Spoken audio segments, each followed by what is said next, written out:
multimedia personality, and I'm all out of bubble. Hal Sparks. All right, let's do this.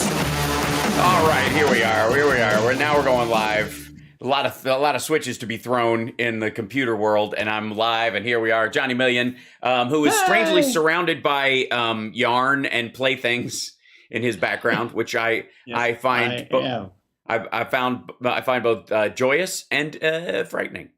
So, yes, and as I am wont to do, I am currently in a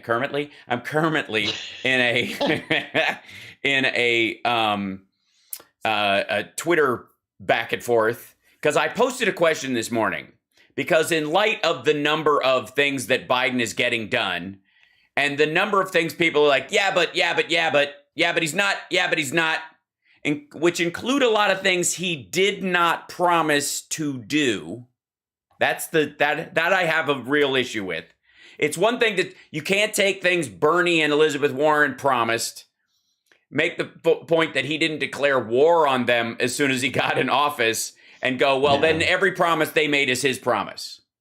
Then go, he's not fulfilling his promises that he did not make, that other candidates made, or that other congressional candidates made about what they plan to do, even though they are not, say they turned a blue district bluer in a very blue state, and they want, and their goal seems to be to fund, with a 50-50 Senate, say, spike the ball and go, we won this one. So, we should just shove everything through because that's the perception. Now, during the Trump administration, do you remember how they used to speak about Obama? Trump did this all the time. Even in the run-up, he would talk about Obama like he was a god or a dictator to the Democratic Party, that we all viewed him as in a messianic way, which was not true. He got more unfair criticism the entirety of his presidency from the left and from kind of general laissez-faire Democrats, simply because they didn't want to seem to be all in. They didn't want to seem to be maybe overcompensating, like they were defensive about the fact that they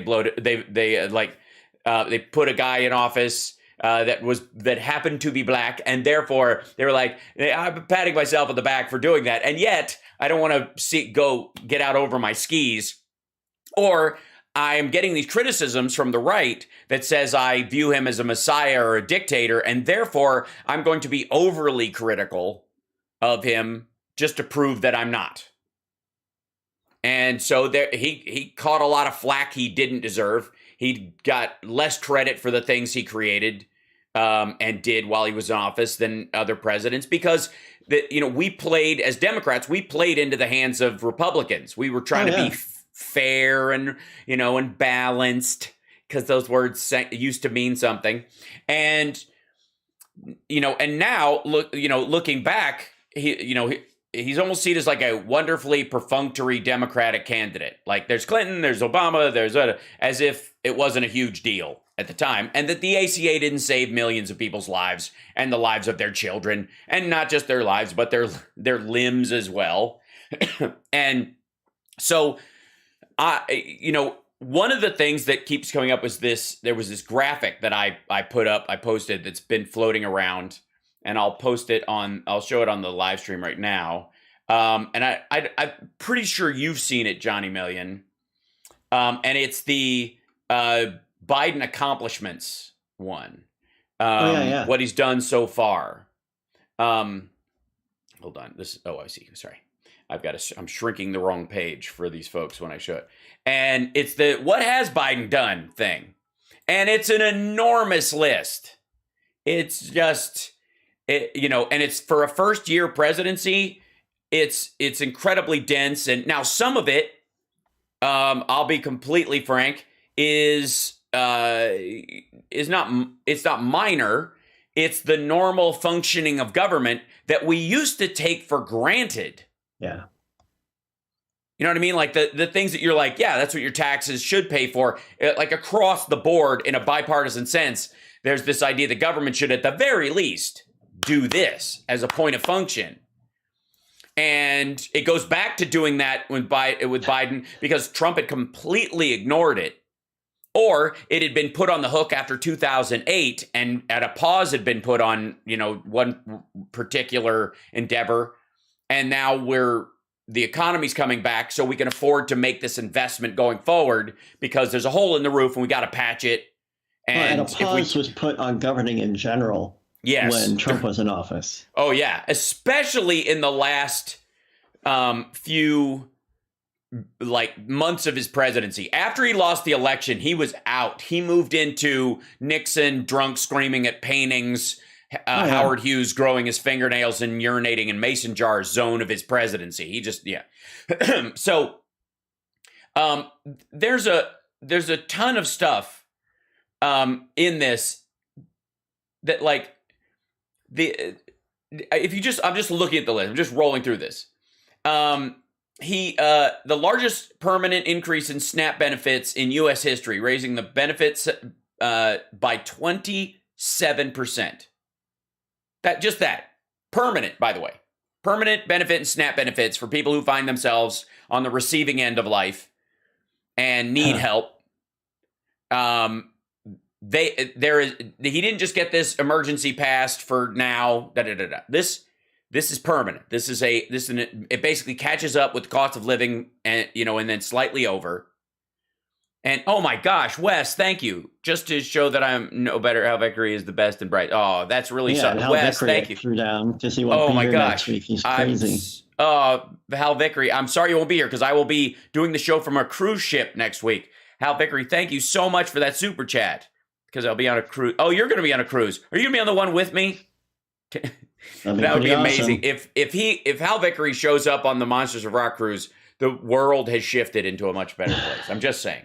And if he isn't, also true, because he should be able to go wherever he wants. They paid a 10% retention incentive to permanent federal firefighters and a $1,000 bonus to seasonal firefighters. They transitioned hundreds of federal firefighters from part-time to full-time and hired hundreds more. $28.6 billion in supplemental disaster relief approved for natural disasters, $8.7 in funding to increase lending to minority communities, released $1.3 billion in Puerto Rico disaster aid previously held up by the Trump administration, and removed restrictions on $8.2 billion in housing disaster aid. Because remember that whole weather event in Puerto Rico that happened? They haven't been dealing with that problem for a while. I mean, just on and on and on. Great stuff. Meanwhile, the cancel student debt crowd doesn't understand why they're not gaining more ground. And so I was trying to express something on Twitter this morning as to, can anyone in the cancel student debt crowd explain to me why the taxpayer should pay for a hedge fund accountant's $250,000 finance degree or a corporate lawyer's $300,000 Harvard law degree? Because these are not this does not remove the cost of university for people getting law degrees and finance degrees going forward. It's impossible. You can't do that. These are private universities. What it is wiping out the debt for an entire generation, regardless of what they went to school for, which gives the average person maybe a shave off of $119, $120, $180 a month for their student loans, depending on how much they got and how long they're paying it out, in the order of $40,000 over the course of 10 or 20 years, like a minor payment to them. But it dumps a free load of here's money that is now freed up to invest in the laps of people who have the highest, most expensive degrees. And as much as we hate on Joe Manchin in these parts, one of the holdups for BBB is that there's no means testing on the debt forgiveness that's in there.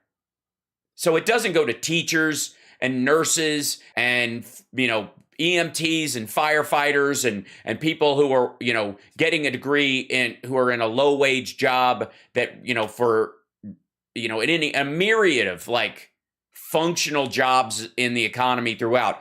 It just zeroes it out depending on when you were born, effectively.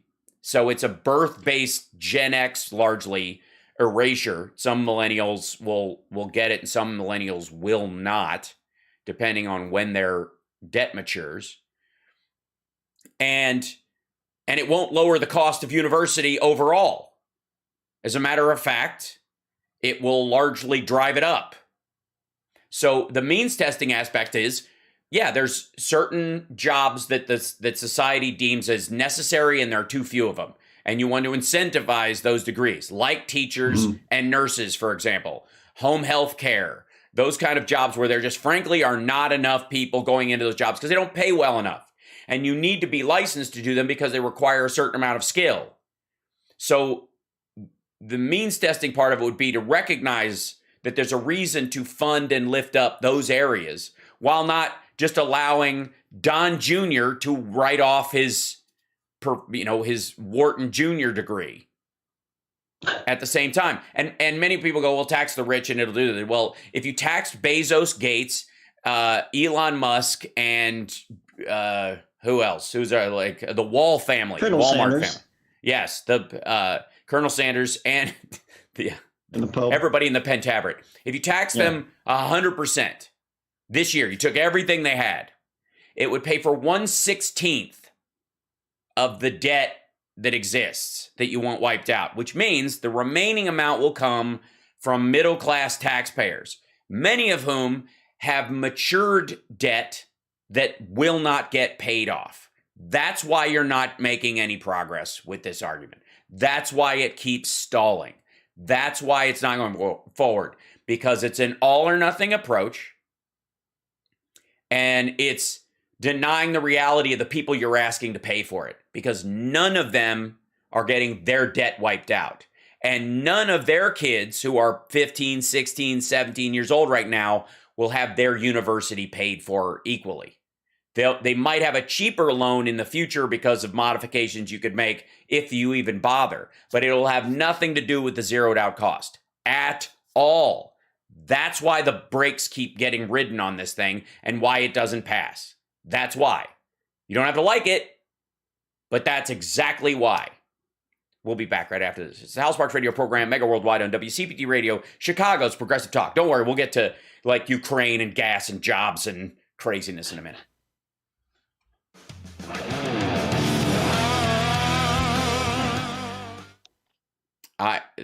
I'm sure this will drive up some of the conversation. Oh, look at that. Thanks, GV. Look at that, 2 years ago. So crazy. So funny. Yeah. I'm going to go grab me a soda pop or a seltzer water. A seltzer water? It sounds very good. Yes, I'd love one. Thanks very much. What flavors you got? I'm going to grab grapefruit. Oh, that's good. That's a good one. Do you have pomegranate by any chance? No, I haven't tried that one yet. It's good. It's good. I'm just drinking coffee. I'm just drinking coffee this morning in my Zoltan mug, available from the merch store. Hello.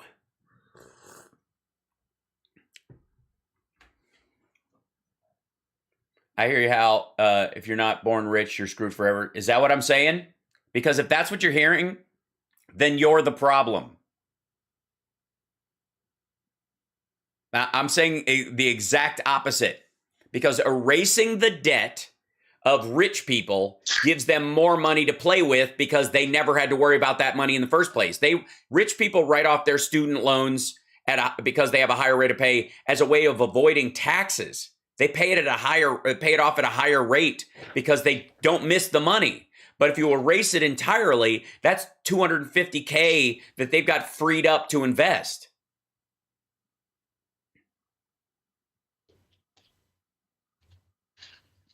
Yeah. And means testing benefits people in lower income. It means it's targeted at that. And people Targeted. It's a targeted. That's right. It's targeted at people who shop at Target. P.S. I was too poor to go to college. I couldn't afford to go or the debt. And there was an argument that getting a degree wouldn't necessarily help my prospects in the job I was going into. It may have, but it may not have. So I would feel guilty if I accumulated $70,000 in debt going to USC or UCLA for acting and then had it written off. Thanks.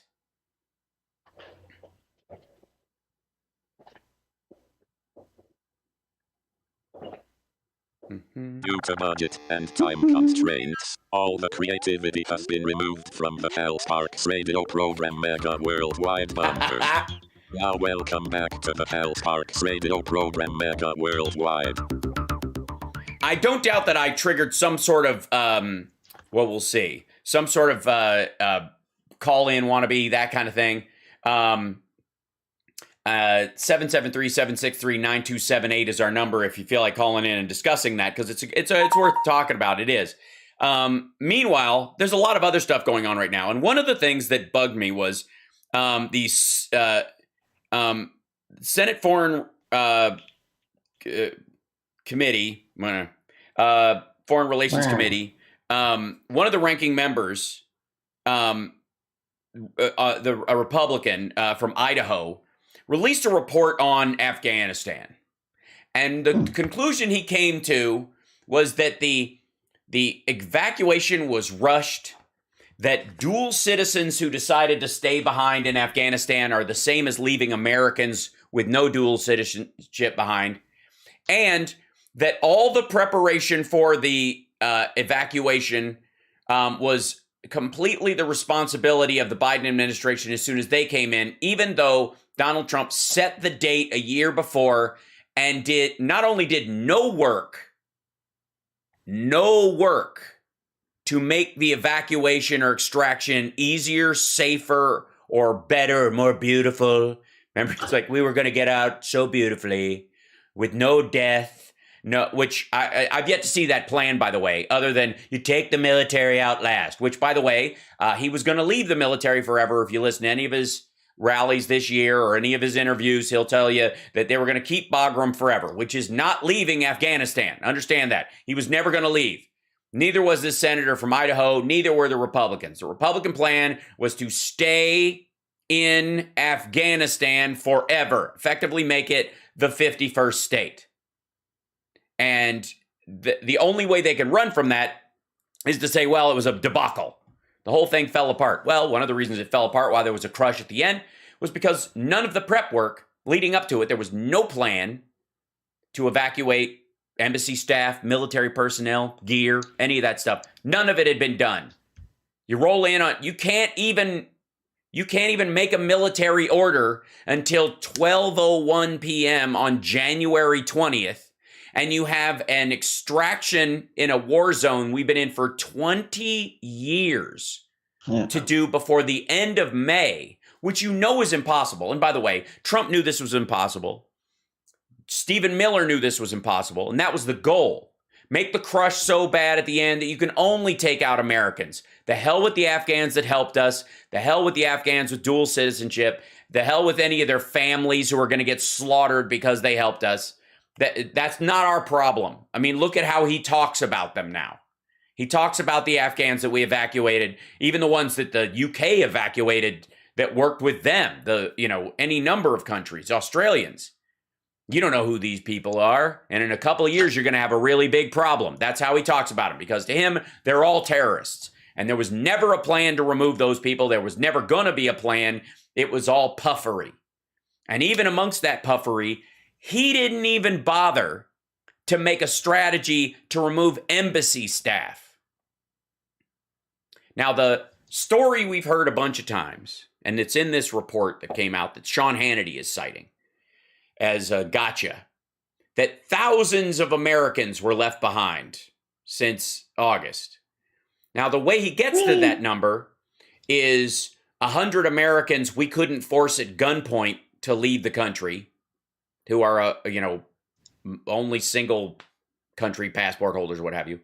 And then a few thousand dual citizenship people who wanted to stay behind, who literally, and again, short of putting a gun to their head and saying, if you don't leave this war zone, I'm going to shoot you, which I don't know the logic on. I don't know what the strategy is for forcing people to leave in that circumstance. But the idea was that he should have done that. He should have forced the people who didn't want to leave. And he should have kept Bagram. And the argument to keep Bagram was it's miles away from China, and we want to keep an eye on them. As if we can't do that from space. as if we can't do that with stealth bombers, and as if we need our soldiers baking in the Afghan sun to make this happen, or putting targets on their backs doing excursions like around the base for the next, 50 years? When does that end? Right. Forever? So again, there was no plan to get out. Trump will never produce a plan. He never has. It's 2 weeks away from forever. Just like his healthcare plan, just like his taxes. It's nonsense. It's vapor. And ultimately, what's really in this report that they're touting as this, beyond the fakery that thousands of Afghans who are also U.S. citizens who decided to stay behind to try and help their country not collapse, that apparently we're supposed to kidnap. I don't know how else you describe it. We didn't kidnap a bunch of Afghan dual citizens when they wanted to stay. That's a bad thing, according to Hannity. Why would we do that when Hannity wants them so bad to come back to America so they can be viewed as terrorists every time they walk through Walmart in the Midwest? Like, I make up your mind. But in this process, Trump never had any plan, and it's clear from this report that neither did the Republicans. That the vast majority of them, but for the Romneys and Kitzinger types within the Republican Party, they all planned on staying there forever. This was a permanent occupation strategy. And you could boil it down to 2,000 troops, but they were going to be a rotating 2,000. And, and it's similar to bringing people home from Syria. Remember that? The end of the Syrian... Trump's the first president not to start a war. No, he just strafe-bombed Syria and then got out. It was just short. He just had a George H.W. Bush to look butch, essentially. It's effectively the same thing. And then did he bring those guys home? No. He sent them to the UAE to guard oil and gas refineries. Because the idea is that the Yemenis, the Houthi rebels in Yemen, probably won't fire missiles at gas refineries if they're afraid they'll kill U.S. soldiers because it's too much trouble. So effectively, he sent our soldiers to be human shields for the Saudi oil and gas industry, which is, what's the difference between that and Christmas at home if you've been in Afghanistan or Syria for years? You know what I mean? What's the difference? Standing in the heat outside of, guarding a Saudi gas base while they make money in their primary industry. Is there a reason we aren't sending our soldiers to defend Chinese fisheries? Like, you know what I mean? Like, what part of a country's economy are we supposed to shore up on their behalf? Yeah. Especially while these guys are clamoring that, we want to be oil and gas independent. Well, we're not oil and gas independent if it requires us sending our soldiers to protect other people's refineries.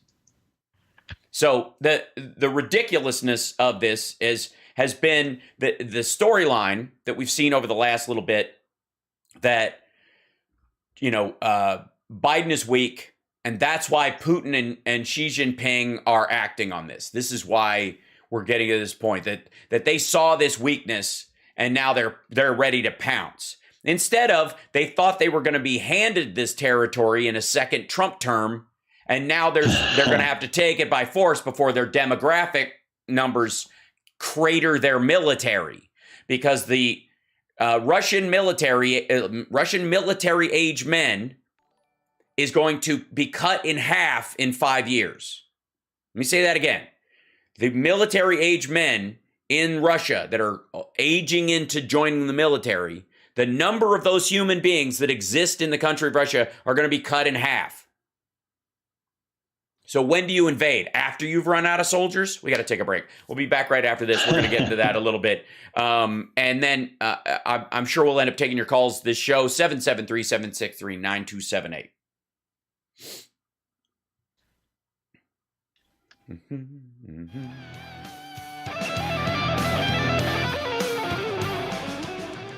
I can't hear Chicago, but it's not that big a deal. Oh, you can't? Hold on one second. I think it might be that your stream thing was turned off. There you go. Hold on. 3, 2, 1. You should be able to hear it now. Check. Okay. And when it comes back, it should be all right. Yeah. Yeah. And the way I can test it, though, is to see if you hear other things, which is like, let's see. 5 eggs. You hear that? Yep. I like wood. All right. You and me both, pal. Deeper and longer. What? All right. Maybe his new name should be Taliban. Uh-huh. Oh, boy. Maybe his new name should be Taliban Joe. God bless the United States. Thank you very much. While they drown your endless torment of, what they do, they have an endless list of propaganda and propaganda methods. Action replays in magnified fashion. They're de-engineering. Hold on, there's so one more. Bad at this. It's so stupid. Atmospheric filth. We're coming back right now, guys. Okay. What we are doing is we want to terminate health care. Attention, stop what you're doing. Because we're coming back to the Hal Sparks radio program, Mega Worldwide. Oh my God! They went a little crazy with it, and I appreciate it. Now let's get back with Hal Sparks' radio program, Mega Worldwide. It's hard not to just Hal jump. just tested the audio for me with a series of Trump God drops bless that have us the United giggling. States. Thank you very much. Here you go. Hold on. Sorry. God bless the United States. Thank you very much. While they drown your endless torment of, what they do, they have an endless list of propaganda and propaganda methods. Yeah, why wouldn't they? And I was, part of a family that was very well knit. Atmospheric filth. I'm gonna put this in my own words. I think I see the word knit here. I know what knitting is. And I think that once I get there, once I need to say that sentence, I'm going to be all over it. See, that would be right if he was actually doing that with a teleprompter. But that was from an interview he did with Mike Huckabee about Christmas. And they were talking about what you did at what was Christmas like in your house? Because they were trying to puff him back up to Christian status. Because he's been on a hard fade over the last little bit, So they're trying to remind his policies fell apart. He's a terrible leader. He keeps eating our own. He's convincing Republicans to not vote anymore. I tweeted that out this morning too. This has been I've been saying this for months, and there's all these reports that oh my gosh, it looks like Republicans aren't going to show up. Yeah, here it is. Hold on. I'm going to put it up on the screen on the live stream so that people can see it as well. Twitch.tv/HalSparks. Don't forget to subscribe. It helps us. Twitch.tv/HalSparks. Okay. Hold on. So the big concern, not surprising in MAGA world and is that why in the world would you vote if everything's rigged? Why bother? What do you do? You go stand in line for? In MAGA areas it's like 20 minutes. Go sideways. Yeah. What are you gonna do? Go out there and vote for a rhino who's not 100% on with Mr. Trump and it's probably gonna be rigged anyways. Some poor congressperson there going, "Oh, we're really hoping that you'll turn out and help us." We're like, "Oh, it's all rigged anyway." Oh, you're trying to chip my kid with an RFID circuit that controls his brain and makes him think CRT thoughts. According to a report from NBC, Republican campaign consultants and candidates are expressing real concern that GOP turnout in the 2022 midterms will be down because of Donald Trump's insistence that the 2020 election was rigged, which is leading some conservatives to believe it makes no difference if they vote. This has been the problem. This is their primary problem. This is what they're dealing with. There is no two ways about it. He is wrecking their chances. Now, I, as many of you know, I'm incredibly torn about this, as you know. And the reason I'm incredibly torn by this thing is because I am for voting. 100%. Sure. Vote, make your voice heard. If you disagree with me, if you don't like what I say, if you don't like the policies I advocate or the ideas, vote. Vote against them. Stand up. Speak out. Right. Be a good voice for your political idea. Don't just, throw racial epithets and go, I'll do it, And if you're allegedly on the progressive or liberal side, don't drop your own version of those pejoratives and then walk away without explaining why you actually think it will better the lives of not only everybody, but the person you're talking to directly. There is some responsibility for actually selling your stuff well. So in the process of talking about that, it's very difficult for me to enjoy the fact that Trump is talking Republicans out of voting at an enormous clip. And it showed up. We have control of the Senate, partially because Trump talked his own voters out of voting. Mitch McConnell knows this. The Republicans know this. And we as Democrats need to know that the Republicans are aware of this as well. So they're trying. That's one of the reasons why they're trying to strangle the vote in one area and make sure they, end run around Trump's anti-2020 message to try and get these people out, and do something. But we have 48 Democrats in the Senate. 48. We don't have 50. We have 2 independents that caucus with us. We don't have a majority.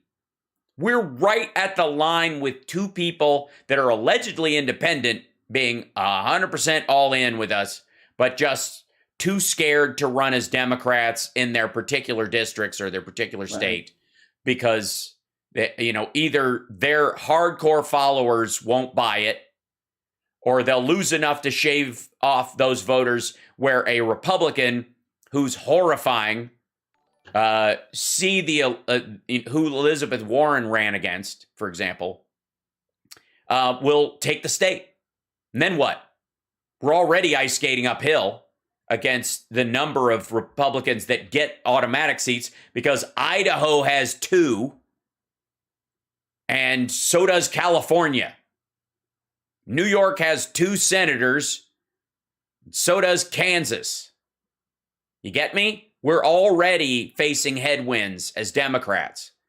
And still, we're 48 to 50 in elected office in the Senate. And the reason we have, let's scoop those other 2 in. The reason we have 50-50 right now, and we can break certain ties dealing with budget issues only, and SCOTUS. The reason we can bust the filibuster in those 2 particular areas, money that comes in, money that goes out in the reconciliation process, because a system has been set up to do that for years, and the SCOTUS, the reason we are able to do that is because we won both seats in Georgia. And the reason we won both seats in Georgia is because we had 2 great candidates and they had 2 crap candidates. But only because one of them was insufficiently loyal to Trump in the eyes of other folks. And the other one was just, I guess, so Trumpian that she couldn't contradict him in the lead up to her election in such a way that would convince people to vote. Because you can't come out and go, no, it wasn't rigged. You got to vote. People, if you don't get out and vote, I'm going to lose. She couldn't say that without slamming Trump and calling him a liar. It's ridiculous. We have control of the Senate right now, not because we've earned it. We've had 59 seats before. We've had 59 Democrats. We don't right now. There's work to be done. But the only reason right now, and again, this is like the coup, I thank my lucky stars every day that the coup attempt on January 6th was brought about by the dumbest and least strategic human beings on the planet, the most narcissistic, navel-gazing, bloviated morons ever to try and carry out a coup tried to carry it out on the United States government. It was an absolute failure. That's what it was. That's why we were lucky. First of all, if it was anybody other than Trump, it wouldn't have happened. More than likely, I got news for you, Republicans. If it hadn't been Trump, you guys have had 2 terms. Because Kasich, if he'd have beat Hillary in a matchup, Kasich would have, even if he didn't change a single material thing during COVID in the beginning, would have handled it as far as messaging and his own position in such a way that there would have been those independent voters. They'd have tilted towards, schools should be open, and he's probably not going to go crazy with this stuff, right? That would have done it. It was the Republicans are in a mess of their own making. That's it. And as much as I'm proud of the victories that the Biden administration has had while they've been in office, and I definitely am, I got news for you. Proud Biden voter. Get used to the idea. I'm never one to make perfection the enemy of the good, because the good saves too many lives. Yep. And in a situation where you're faced with a decision that you believe is the lesser of 2 evils, it's easy. Choose less evil. And not choosing just allows more evil to I'll flip a coin. I'll just flip, if it's more evil, who cares? No matter the fact that civilian deaths and drone strikes and other stuff went up 80% in the first year of the Trump administration, and more civilians were killed in that 1 year by our military than the entirety of the Obama administration, because he rolled back the rules of engagement. But hey, it's a coin flip. 2 legs in the same pair of pants. Am I right? I can't believe how many people are running on the idea that Biden's a forever war guy when he got us out of Afghanistan, or that because we're sending troops to Poland to shore up NATO so they can send people to Ukraine, not us, in direct response to Russian aggression. Because let's remember how all this started. How did this start? Did this start because when Biden got in, he wrote a letter to Ukraine going, hey, you guys want to get in NATO? I'll give you a break. I'll give you the Super X membership, with the extra card where it shaves 10% off merch if you join now, and we'll waive the membership fee.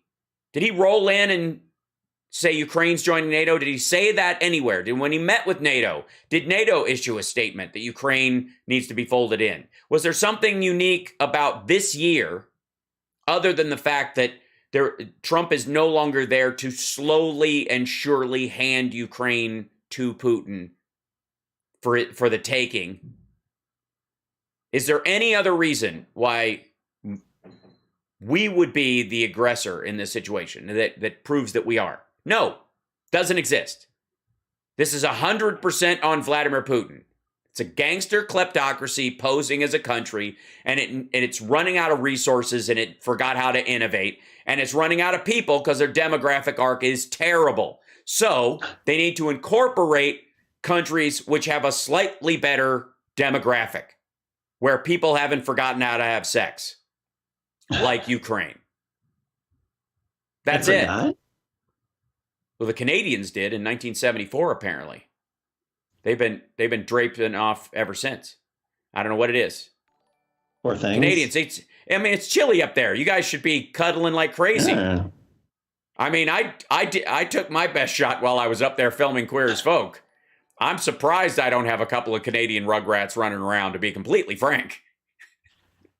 But, TMI. In reality, that's what's going on.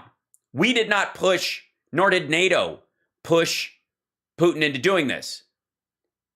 He simply recognized this as an action he feels he might have to take right now because inflation over there, you think we got it bad? Good Lord.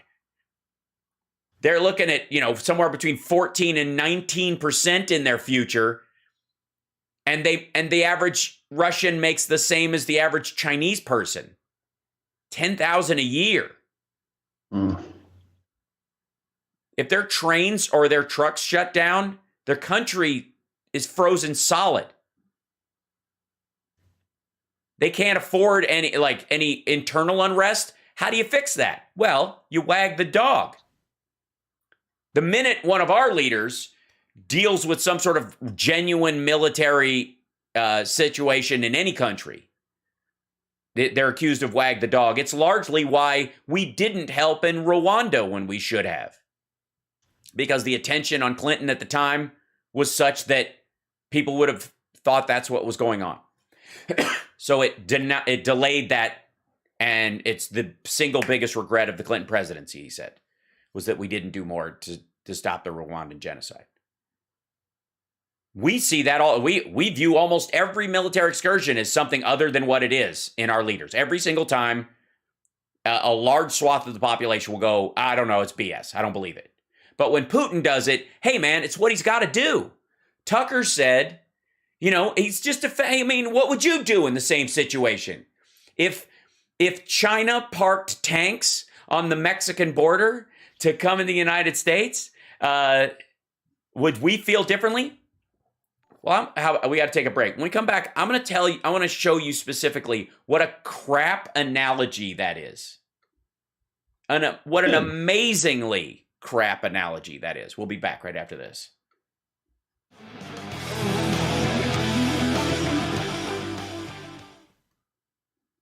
I don't know why, but my iMac,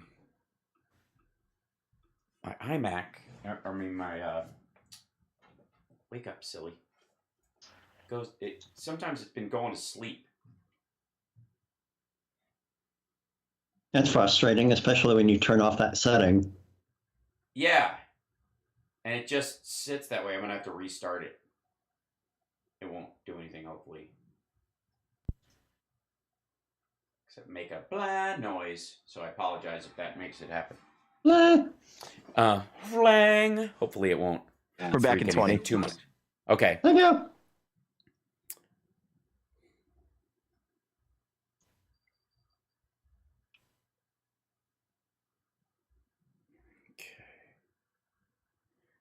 Here we go.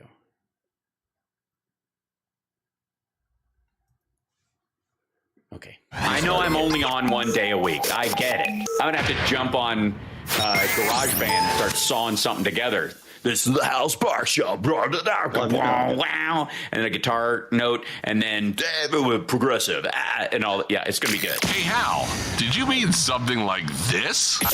This is the Hal Sparks Show. Wow. And then a guitar note, and then progressive, and all that. Yeah, it's going to be good. The Hal Sparks radio program, Mega Worldwide. Yeah, it's going to be good. While they drown your endless torment of, what they do, they have an endless list of propaganda and propaganda methods. So the analogy that Tucker Carlson has been making about the Ukraine-Russia situation has been repeated multiple times across everywhere. It is now the dominant thought form that, this is the dominant lie currently, which is, what would you do if you were Vladimir Putin? If we were the United States, he's the United States in this situation, and we're him, and China put troops on the Mexican border, and how would we feel? We would probably push a bunch of things down. We'd have troops at our border, right, to defend ourselves against the Mexican onslaught. Okay. They have, when they talk about this, their analogy completely backwards. Because if you're being true to the actual analogy, the true equivalent would be if the United States is, Vladimir Putin's Russia at this current form. That America started talking about how, after the Alamo, parts of northern Mexico were really our territory anyways. And there's a lot of people in Texas and Arizona that speak the same language that they do in northern Mexico. They speak Spanish. They have family over there. It's sort of really, we have a porous border. Some people come and go, pretty freely, more than we'd want. But also we have trade back and forth. We have a lot of cultural similarities. You know what I mean? You can get great Mexican food in El Paso, where I was yesterday, or you can get great Mexican food in Mexico. And there's a lot of similarities. And so if the United States started talking about northern Mexico and the annexing of it going, well, it's really our territory anyways. Mexico's kind of ours, isn't it? I mean, the Spanish, we beat them in a war, so, I mean, it's really ours. What's the big deal if we want to start flooding northern Mexico with English-speaking thugs who are bilingual, who want to start walking up on everybody going, hey, man, if you were part of Texas, you'd be a lot freer. You could have all the guns you want. And we could do all kinds of if we started doing that, and then the UN started sanctioning us, and not China in this situation, somebody actually attached to the issue. But let's say the UK. The UK went, this isn't right. Mexico's a sovereign country now. I don't care what your battle lines were in the 1800s, dummy. You gave up this territory a long time ago. You can't just decide, well, did we really? We didn't mean it. We're only going to have to kill about 15,000 people to take it back, and it's kind of ours already, isn't it?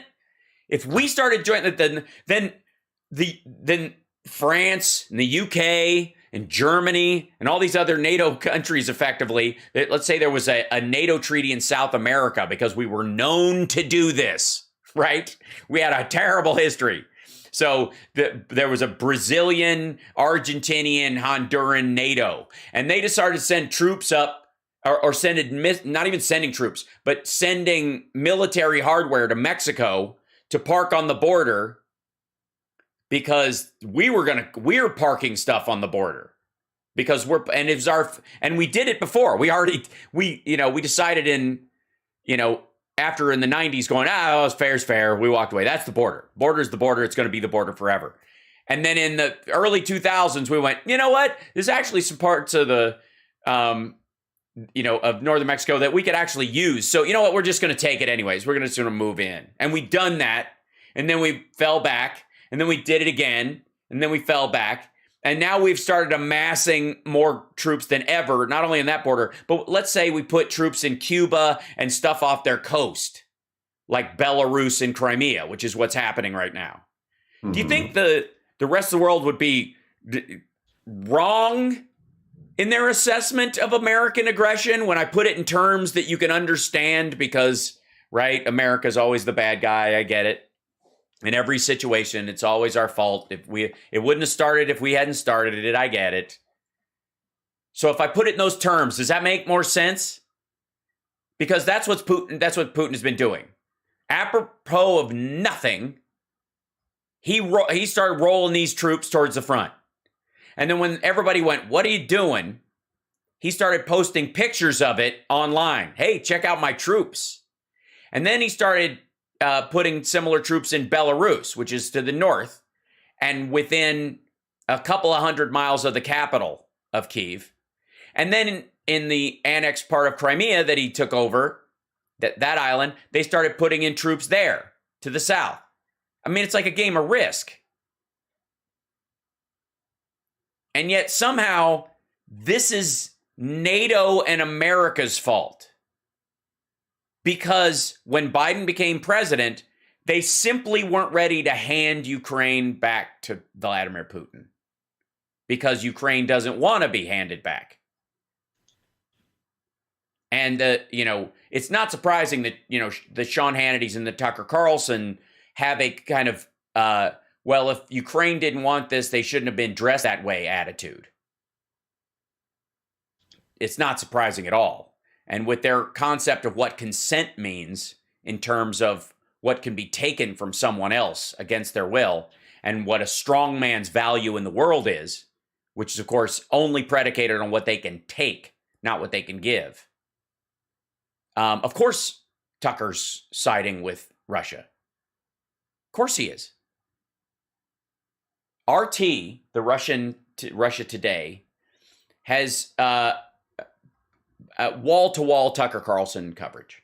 And apparently there was a story out this week that they are concerned that he's being so overt in his feelings about, the Russia, that they're just gonna, it's gonna be so obvious the American people are gonna go, wait a second, is he getting a check now?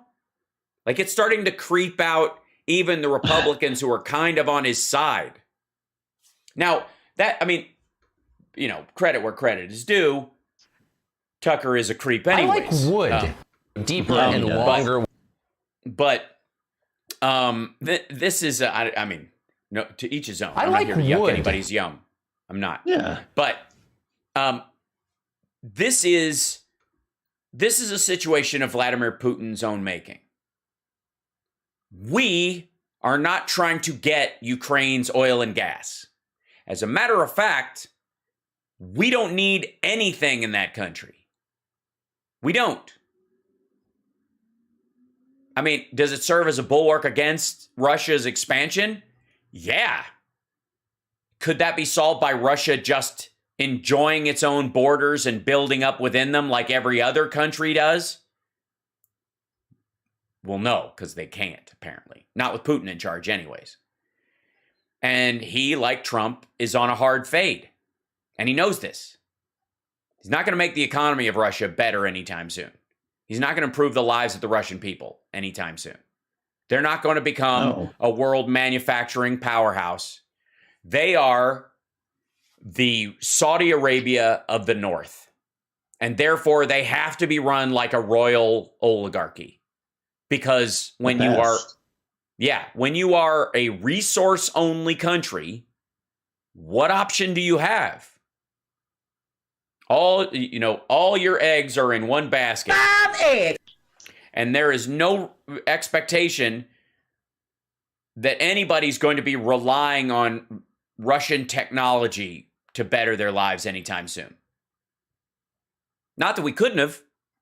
Man, they were giving us a run for our money when it came to the space race for a while, right? I mean, they were just basically throwing balls in the air and letting them float around. They were doing a lot of firsts, but not a lot of lasts or a lot of lasting stuff without our help. But they were doing all right, Russian scientists, they're no Operation Paperclip Germans, but they'll do you well if you're trying to put some stuff in space and let it stay there. Why'd that drop off? Because they became an oil country, an oil and gas country.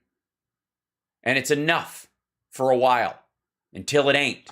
The problem with oil and gas as your primary raison d'etre as a country is that once it runs out, the catch up to becoming useful again on a global scale to other countries is a long and fraught one, because vodka and nesting dolls will not make up that shortfall.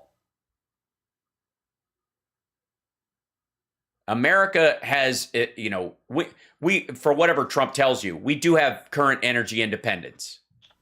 We buy some oil from other countries because it's cheap, not because we need it. If we had to close our borders entirely again and just run off the oil and gas we produce, we could do it without any new exploration. They can't. Largely because there's nothing to run.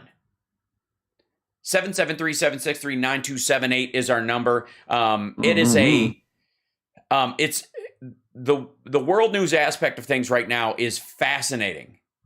I don't believe Russia has anything truly to gain in invading Ukraine. There's no benefit to the people. And they feel the same way. The man on the street interviews in Russia are all going the same direction. What for? What are we doing? We all have Ukrainian relatives. You're going to kill people you have a shared heritage with, and we can come and go anyways.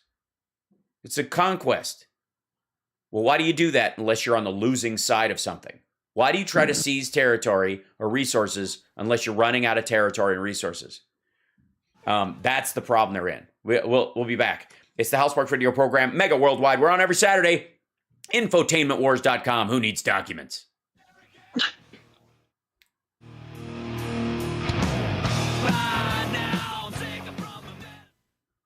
Mm-hmm.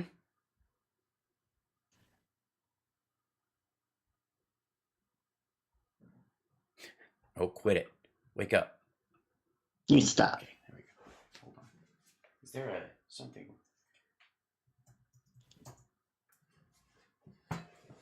Oh, it restarted itself again. It's just being weird. I think maybe it needs an update, and it's just there's something wonky going on. Or that's the one the Russians. That's the computer I have that the Russians have attacked. We'll show him. We'll take him off the air. This the computer that he uses this old piece of crap to look at his web pages to make sure that the signal is on. If we take that away, he's powerless. Yeah. Not so much. Quit it. No, don't restore pages. Please go away. Thank you very much. Not now. I love the restart. Okay. And then we go down here to system preferences. And just say, I'm just doing you talk to the people, Johnny. I'm Yo. Let me look here.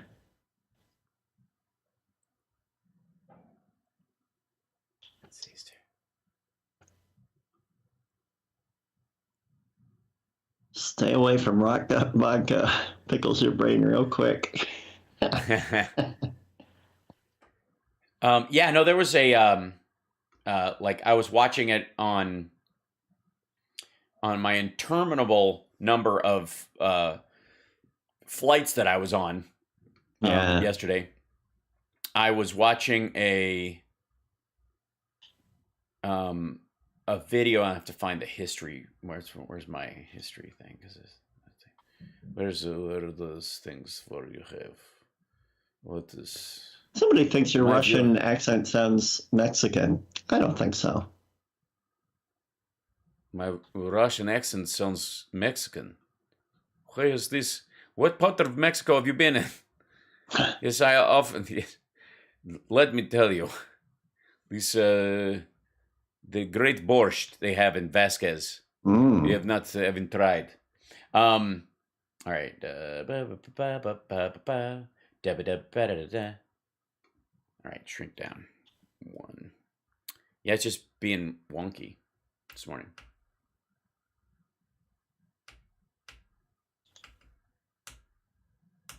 There we go. Library, and then see all. You see how I've been like 90 videos on how to do planche push-ups that I've been watching to try and figure out how to do that.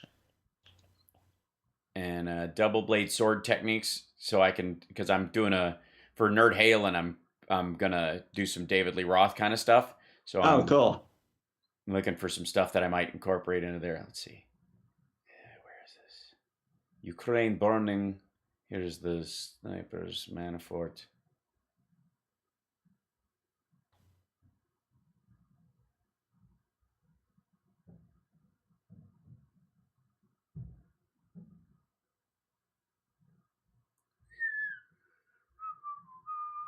I'm looking for the thing.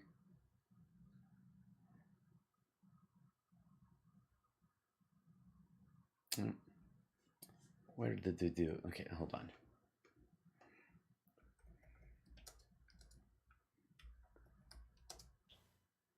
Looking for the thing. I am looking for the thing. Hold on. Because, and hi, chat room. Let's see.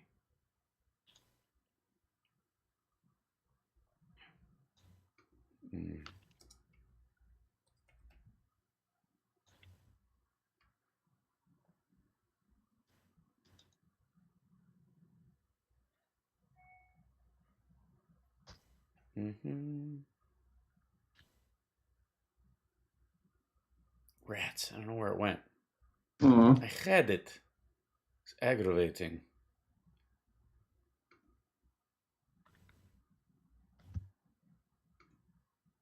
Man, I dove back into the whole Paul Manafort thing the last couple days too, revisiting all that stuff. Good Lord, that man is awful. Just like one of the... So a little distance didn't make the heart grow fonder? No. First of all, he worked with Yanukovych and his own daughters say he is the one who came up with the idea to put agent provocateurs in to fire shots at police officers so that they could officially give the order to return fire and kill protesters. So when 50 some odd protesters were killed on whatever, I think it was April 3rd of that year in 2014, that was all Paul Manafort's PR move. Back in 20. Yeah. Thank you. And just just hideous. And his own daughters are like, the money we live on is blood money. They're clamoring about this. And then he got dudes off Craigslist to have group sex with his wife against her will, but she put up with it because she couldn't afford to leave. She'd had brain damage from a car accident. You're listening to the Hal Sparks radio program, Mega Worldwide. I've had people walk out of me before, but not when I was being so charming. Video streaming at halsparks.com. I don't care for you or for the putrid sludge you're troweling out. Fuss-faced little pimp stick. True progressive talk. Might be a good time for you guys to give up. So I was poring over, I watch so much foreign news on YouTube because that's where they post it the most, and I don't know how in the world you get a cable box that is like the internet. There's just no way to have access to the kind of news sources from BBC maybe, but Guardian Online stuff and WeOn and the Indian networks and Chinese CNTV and Korean English language stuff. It's amazing that we live in the era of as much news as we do. And I've been watching a bunch of this, trying to find basically how the Russian people feel about the idea of invading Ukraine. And, some of them, there's men on the street asking them, hey, are you ready to go to war over this? The same questions you have over here, because let me remind you folks, people are people, so why should it be you and I should get right? That it's not surprising that a lot of these folks are like, no. Honestly, I'm not. I'd rather not. And by a good measure. Now, are there some when they talk to these folks that say, well, I mean, we're patriots and you have to fight for your country and all that stuff. Are they there? Yeah. Yeah, of course. Does that surprise anyone? No. Does it mean that there's enough of those guys, and they are guys, at least in the interviews that I've seen, that are like, yeah, let's do it. That there wouldn't be a pushback. There's an idea I also think, and maybe it's the left side of American exceptionalism. America is best kind of idea is that we're the only country where the citizens kind of go, yeah, I don't necessarily think my government's telling me the truth. And we are by no means the only country. There are countries like China and Russia where if you say it on camera, in China, you're in danger. In Russia, you could get in trouble if it becomes a pattern, right? Right.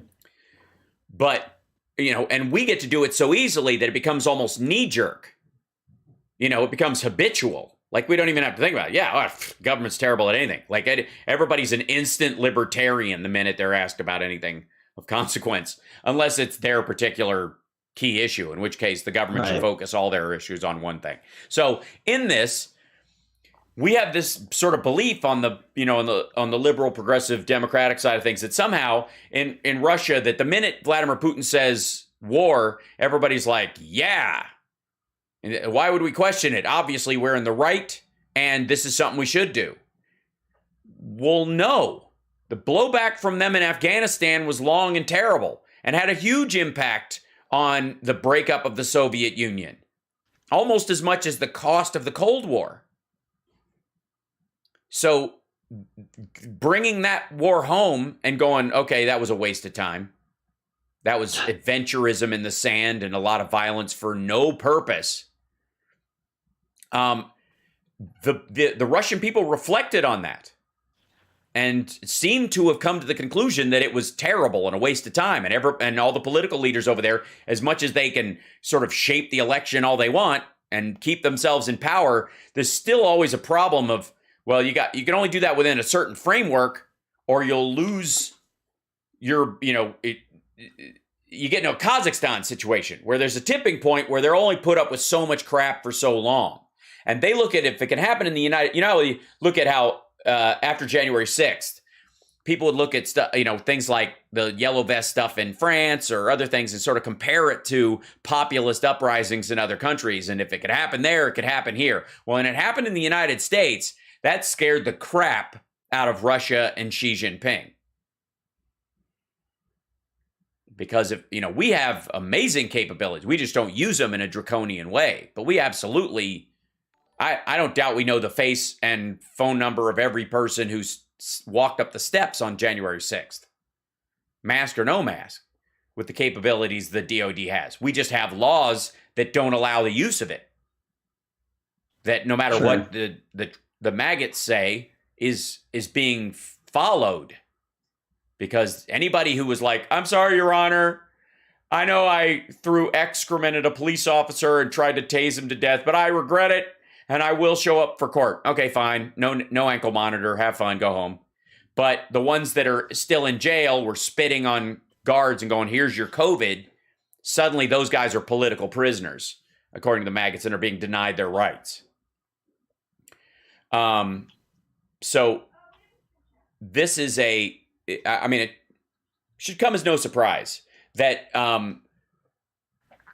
Russia itself has its own, I don't want to do this, we don't want to do this adventurism into Ukraine. There's no reason for it. And it's starting to rise.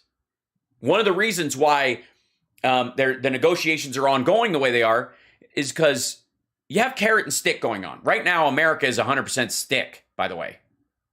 As much as there's talk about Biden being weak and rolling over in this, we're 100% stick. We put 9,000 troops in Poland and in Lithuania and Germany.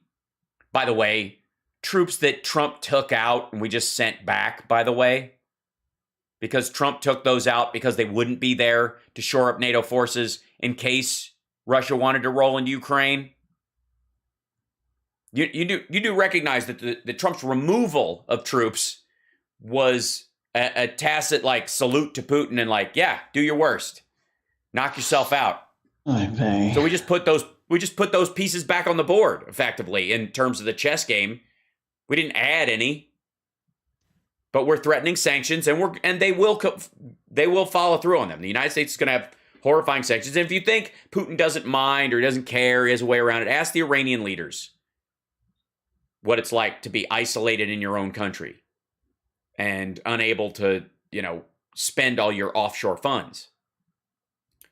It matters, and it will matter. And it turns out that this week, France and Germany are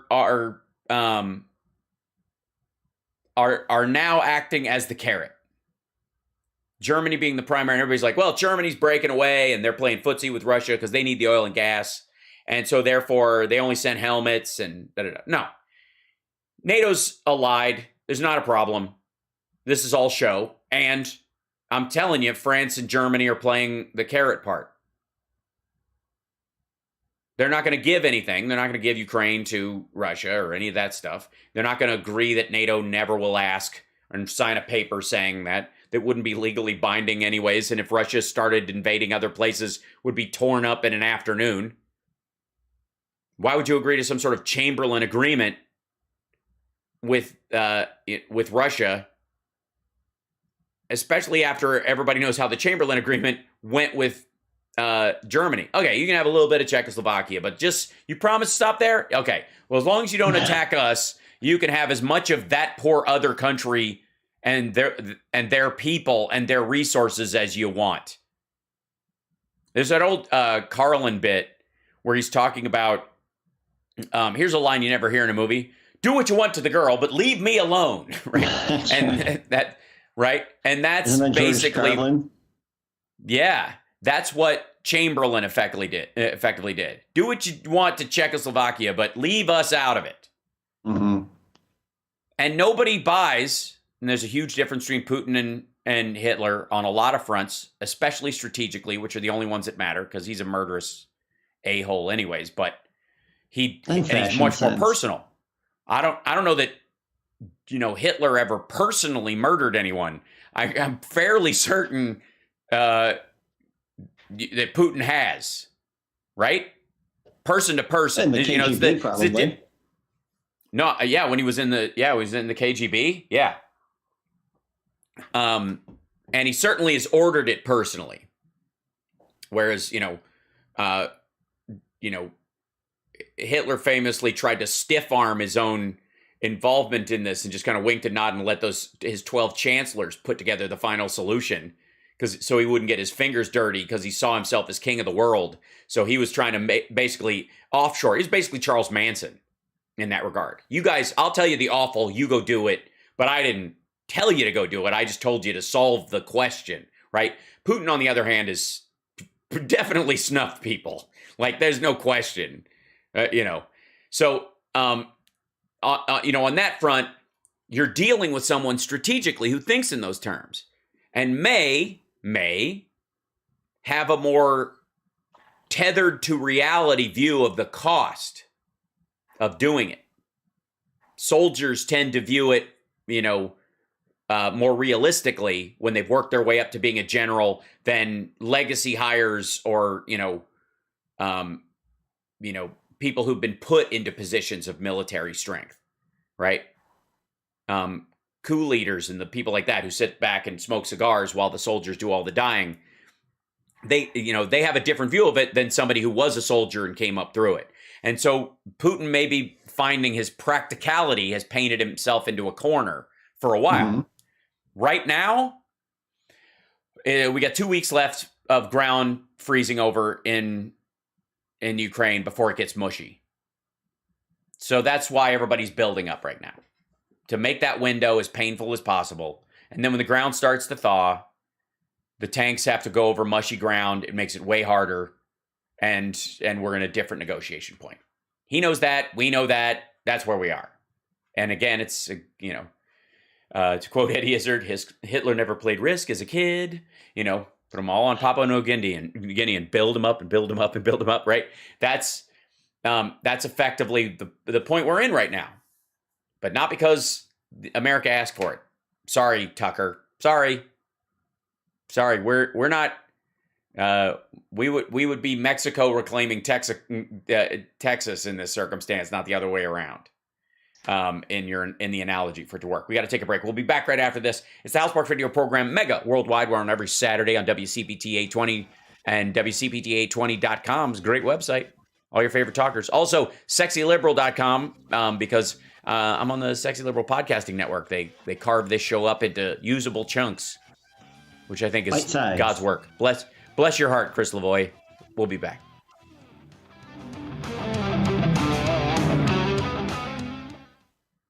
Next up, jobs. All right. It's a busy morning. Hold on. Bran muffin and coffee get you? There we go.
Pardon me while I'm reading something, kids.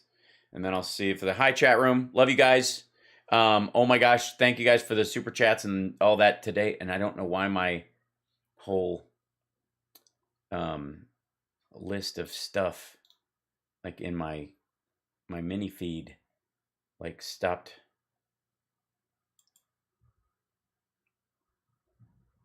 rolling. I'm being hacked all over. Coming back in 15. Okay, cool. Thank you, Philip. By the way, I was in Moscow during the apartment bombings that started the Second Chechen War. Putin did it. Yeah, no question. You know, I've several talks to the This is Damian Perdue of Think Theory Radio, Saturdays at 6 p.m. You're listening to Hal Sparks' radio program, Mega Worldwide. I thought there was going to be like a new one every break. I was so excited. You want more, Hal? Oh my gosh, give Jimmer. you more. Hal Sparks' radio program, Mega Worldwide on Chicago's Progressive Talk, WCPT 820. Hoo-yah! By the way, Jimmer B, thank you so much. He says, not done with COVID and more ficus, please. If you don't know who Ficus is, that's a character I do on the regular live stream. Ficus is terrifying. He is he? You think so? Yes. I think he's adorable in an awful way. They one of the I guess we have to deal with the elephant in the room. I know it's difficult. Elephant. It's that jobs report. Ouch. Fox is not happy. They spent 3 hours winding up for this jobs report that was supposed to be terrible. It was going to be 150,000 proof that Biden doesn't know what he's doing, that the economy is failing. They were all ready to cheerlead the destruction of America. And what do you know? 457,000 jobs added, 4% unemployment. Wompity womp womp. What do you do? What do you do when you're all in on the accusation about Trump that you get with Trump derangement syndrome and all that was that Trump could cure cancer and the left would hate him, right? Now, never mind the fact that that's the perfection argument and it's hilarious. You ever been in an argument with somebody about a clear character flaw that they have that you're finally having a conversation about, and there's a lot of buildup and, that's happened over years in a relationship or a friendship, and they go, well, pardon me for not being perfect, like in Dumb and Dumber, I guess you never make a mistake. You're like, this is not about perfection. This is about a normal, perfunctory aspect of your personality that you can't get right, or you refuse to, or you think it's not your problem or something. This is, especially when it was their idea to talk about it is the fun part. And, well, in this case, that's where the Trumpians fall back. That's their fallback every time. Is that he could do something that's perfect and messianic, and everyone would hate him because people are criticizing his abject material failures on a bunch of fronts. Ladies and gentlemen, the wall doesn't work because apparently things have never been this bad after we've built the wall. If it wasn't this bad during Obama, and by the way, it's not as bad as they say it is. It's a lot of recidivism. We're dropping the same people over there because of the COVID protocols. They're just walking back across. So the 3 million that have crossed, according to Fox, that's 1 million of the same people going again and again, and a normal number, like 20 lower than 2019 numbers if you don't add the recidivist rate. But who's counting? Who wants to pay attention to the actual details and who cares about what's going on at the border for real? So, but apparently the worst thing to ever happen to the border, Trump's wall. I don't know why, but everything got worse after we started building that stupid thing. Now, I'm being mildly facetious, but only mildly. And in this particular case, everything Trump did that he thought, well, I'll make it better this way. I'll ignore COVID for months until I get my Chinese trade deal done. We'll downplay it. I'll tell Bob Woodward I'm downplaying it. I'll kiss Xi Jinping's booty the entire time I'm doing it so we get a really sweet deal, because I know the art of the deal. And part of that is letting the person you're making... Yeah, part of that, apparently, according to Trump, is letting the person you're making the deal with kill some of your people. I guess is that how it's supposed to work out? Is that we can afford to lose a few. Maybe his meetings with Kissinger actually took, and he believes the useless eater part, which I have a hard time. I doubt he wouldn't. Anyways, so. But the story that the Trumpers and the maggots will tell is that, you guys won't get off Trump's back. Everything he does, and nothing good could happen. And they put out these numbers for stuff that are extreme. And we're not talking about biggest tax cut ever, which it wasn't. It's materially obviously not. The lowest unemployment ever, which it obviously isn't because it's lower now.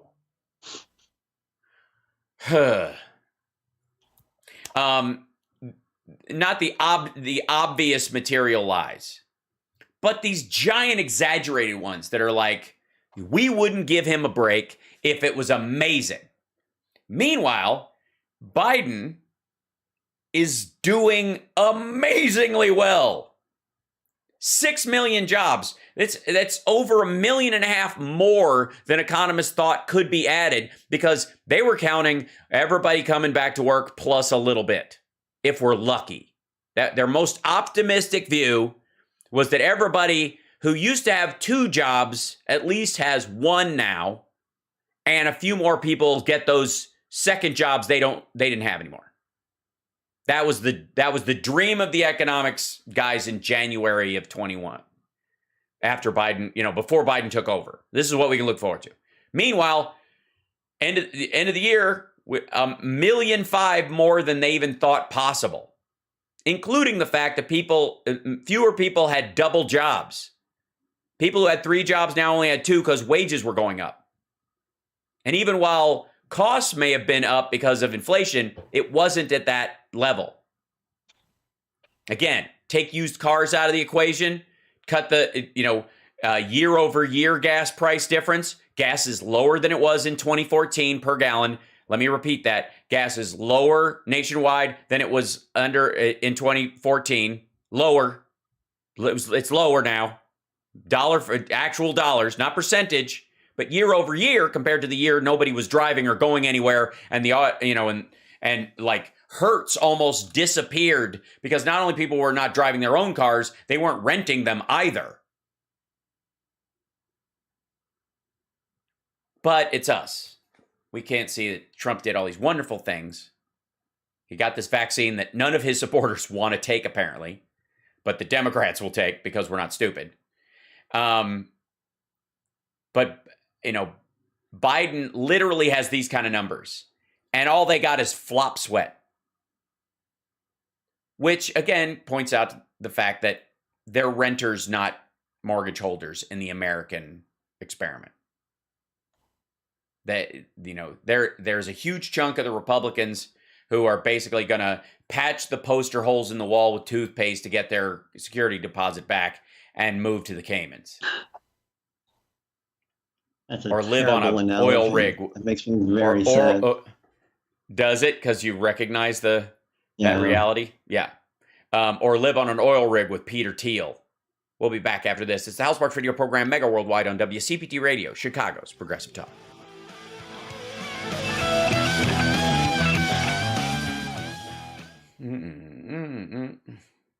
Are you watching the Olympics at all? Oh, okay. A little bit. Cool. I watched do you want me to throw him on off the air here? Leslie Hold on. From SNL. No. Hold on a second, Johnny. What? Chicago. Can you hear Chicago, Johnny? Yeah. Currently, okay, good. No, I'll take him on the air. Okay. Okay. Or is he not going? Yeah. I just and by the way, whenever we have calls during a break, let me know. Let me know if anybody's called in stuff, because I just assume they aren't until you tell me. I won't ask on air, anyways.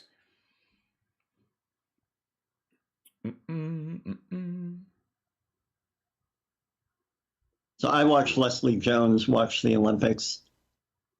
Oh, that's a way to do it. Yeah. Has NBC hired her to do it? Not yet. Everybody are they campaigns for it every year.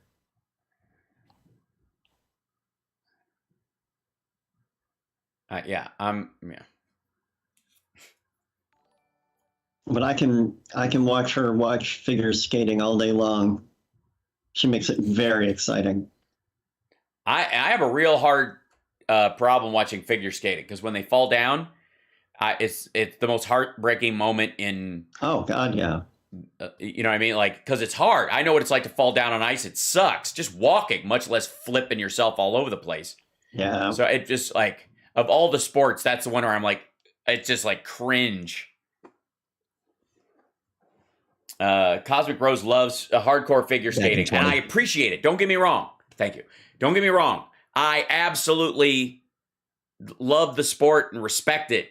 I just care so much about the people doing it. I'm like, It's like if you were watching football and nobody wore a helmet. Yeah. Right? It's time! It's time! Guess who's back? Back again. Hal Sparks. Back. Tell a friend. You want to get sued? So yeah, Hal Sparks is back, y'all. I'm Art. I'm Bobby. The host of Where Are They Now? Now let's get back to the Hal Sparks radio program, Mega Worldwide. Hey, listen. I had no idea there was an E in my first name. The Hale Sparks, or an I even, depending on how you hail. It's like it's almost like Gaelic pronunciation.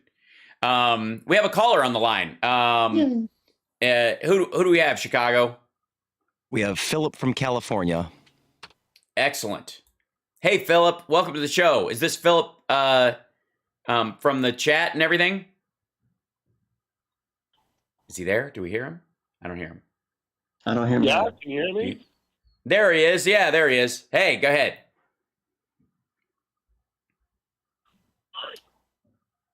Yeah. Oh, you might want to turn off if you're watching the live stream. There's a huge delay, so yeah, that might be part of it. No, don't lose me. Nope, we're with you. Don't worry. Just go ahead. Oh, I was awfully afraid I was going to lose you. Yeah, it's Phil Ittner. Understood. I've been trying to get in touch with you.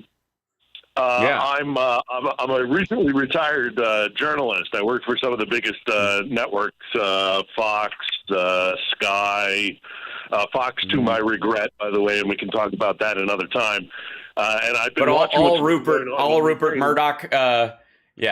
all Rupert Murdoch endeavors. I was primarily CBS for 25 years. I'm kidding around, but that's great. But yeah, anyways, you and I've chatted a little bit online, and thanks for the super chats, by the way. But you have some experience on the Russia beat. Yeah, it works. I've been trying to get your attention because I'm as I'm recently retired, it's driving me nuts that I'm not there. Sure. I lived in Moscow for 5 years. Я говорю по-русски, я понимаю, что там происходит. In other words, all right, you do, and you'll clean it up. And I've been watching what's going there. Hey, if you can go into it's Chinese. If you can go into occasional Cantonese or Mandarin, I can go into my Russian, please. It's Mandarin. It's Mandarin. That's absolutely touche. Right. Yeah. Okay. Thank you. You're a reasonable man. That's right. And I've been watching your coverage of what you've been talking about. when it comes to Ukraine and Russia. And I'm very impressed that a person who doesn't actually have an expertise in this, and I mean no slight by that, but I spent 25 years studying these people and I've lived there. So well done on you. Thanks. I'm glad. To the point, and this is the fun part about studying Russia, is that occasionally you can actually be surprised yourself, because your observation earlier in the broadcast about the decreasing population and the fact that they will have a problem soon with, that's a very, very good point. And I knew it. I just didn't put one and one together. So, you're even teaching me. All right. I try. That's the one purpose I serve. And as a comedian, there's a lot of heavy lifting in the world of compensatory information. The idea that because of what I do for a living, I have to do a little extra heavy lifting in the knowledge base side of things so that people take me seriously. And I don't disdain that. I actually think it's a good thing. I think the fact that I should have to bring more facts to the table or more information is actually a positive in that regard. So fear not. But go ahead. Anyways, I'm curious your take on. Well, when I wore my hat as a journalist in kind of a pan-European, because I've worn many hats, including being like a producer for. Like they would send me to North Africa, and I've been to Afghanistan and Iraq, and I had to learn that whole side of things, which was not my expertise, and I certainly wasn't an expert at getting shot at, but I learned how to do that too. But does anybody ever become an expert at that? Everybody's always amateur at that one, no matter who you are. But go ahead, yeah. But we could talk for an hour and a half about this. No doubt. We could talk for a half a day. But look, I am in touch with people on the ground there, and I am also in touch with my former contacts within the U.S. military. And I think there are a couple of really important things that we need to discuss. Most importantly, and if you want to talk about the situation and the information I'm learning about on a daily basis, we can do that too. But it'll take more time out of your show. What I called in to talk about was two really important aspects, I think, that you have to understand about what is happening in the former Soviet Union. Three, really, but the two that are most important. When we talk regionally about what's happening in Ukraine, for Crimea in particular, for Russia, and for Putin in particular, is an existential threat. It would be like losing Diego Garcia for us in the Indian Ocean, not Cuba, Diego Garcia. Strategically, it's vital. The Russians have to hold Sevastopol. It is their only warm water port, and the Russians, since the 18th century and Peter the Great, have strove to find a warm water port. It's their only access, limited as it is, to the greater.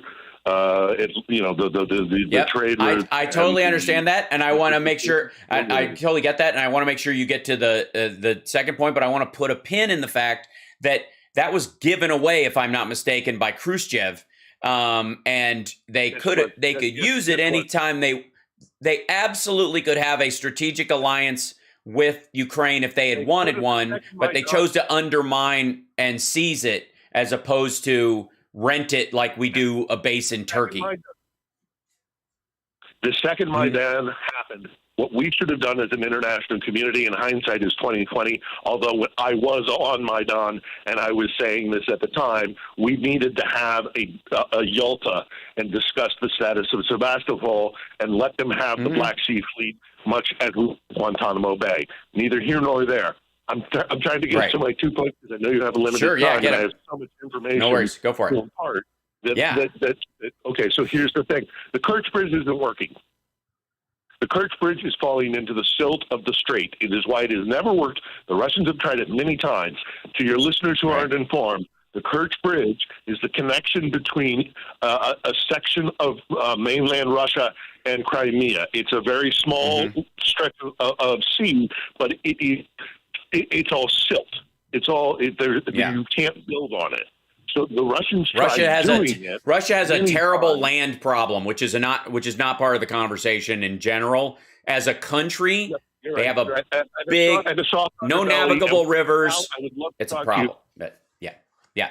Go ahead. I'd love to talk to you all about all of this at another time. Sure.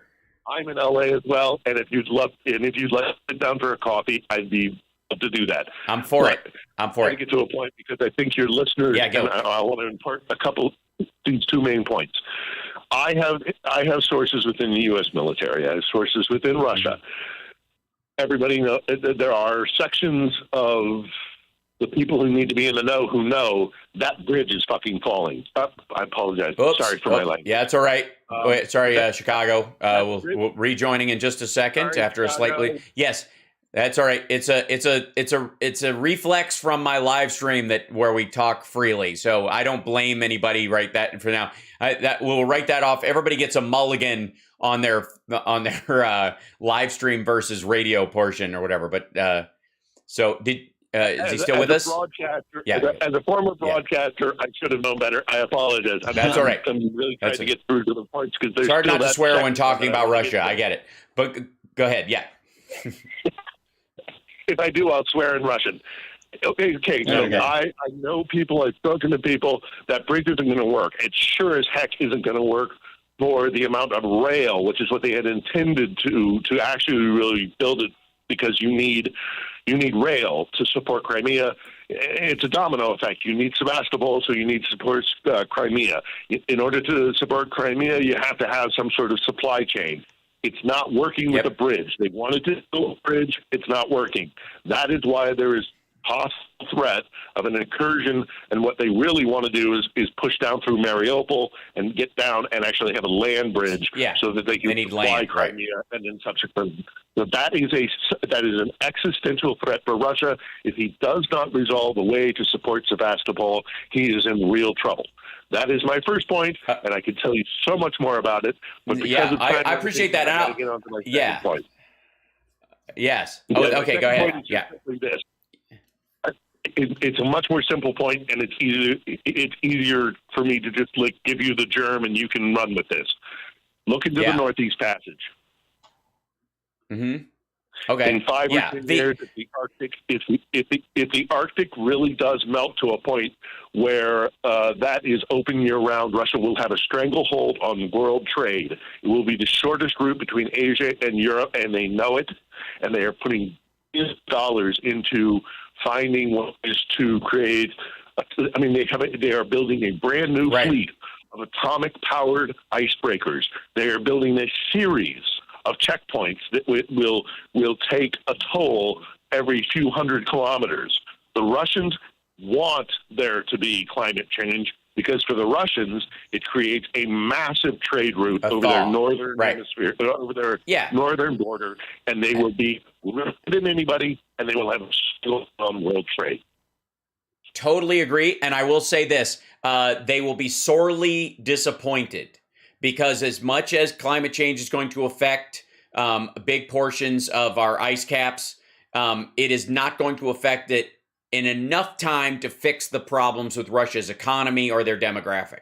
It won't. And they are going to be they're going to have to outsource crews on those boats and those stations to other countries to do it. There's no way they're going to seize that. There is no new world order where they're controlling the seaways, because that's the one way boats can go from Southeast Asia over to the United States and Canada without being pirated. It's nonsense, and it's a pipe dream. And the fact that they're spending that much money on it shows you how strategically lost they are.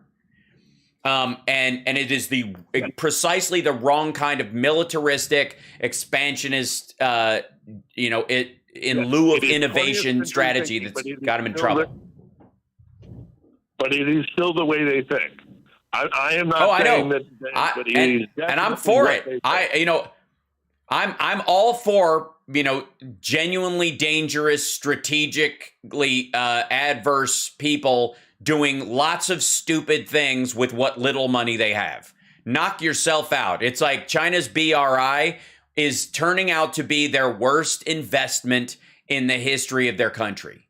It's a mistake, and it's blowing up in their face. And Russia started this idea under the same pretense. They started it under the idea, and they're also, by the way, this is also pushback on from Russia on China's part, because if you look at the BRI, if you look at the Belt Road Initiative that China has put forward, what they want to do, they're buying one of the commercial train lines that they're purchasing that goes through Kazakhstan, goes right through Moscow, ends in St. Petersburg, in the same area where the Nord Stream pipeline takes off from. And their outline over the top of the entire continent goes between Russia and that that Arctic route. So we are getting to a resource. Yeah, and it's still a mistake. Both and by the way, if China and Russia want to chase that nonsense and think, well, I will pollute the world with coal, like they're the aliens in Independence Day. They fly here, they overheat the earth, kill off everything, and then they'll somehow survive. What a ridiculous plan. I'm sorry. I apologize, Hal. When I talk to people about this, oftentimes I give the impression that the Russians are actually like encouraging climate change and they want it to happen. No. I don't. No, I think China. I think China doesn't care. It's about what they're not doing because they think they can benefit from it. It's madness. I'm saying that the analogy is sound in that. Idea. Yes, that they think that, and most of their country is frozen and useless a good portion of the year anyways. So the whole world going up, it'll wipe out people at the equator who they have no love for necessarily. The same thing with the Han Chinese trying to, really spread across China and be the dominant ethnic group in that country is that a rising climate change will wipe out the Vietnamese and the Cantonese and everybody closer to those hot regions. They're the ones who will get negatively affected, whereas the northern territories will just become nicer. That the property quality is going to go up in their mind. It won't last long, and it's a doomsday scenario, but it's where they think they can take advantage of this for a few years and benefit from it. It's insanity. Yeah. Darn it, Hal, I was just trying to find a way to segue to get the heck off of your air and not capitalize. I know, we got to sign off. It's okay. It's okay. I got to go I'll do it because we got to go to commercial anyways. We went way over the break. Yeah, go ahead. You know that NATO thinks that Russia is actually trying to push the whole migration thing. Look up Philip Breedlove's comments about that. And secondly, I would love to talk to you about being an belly of the beast someday.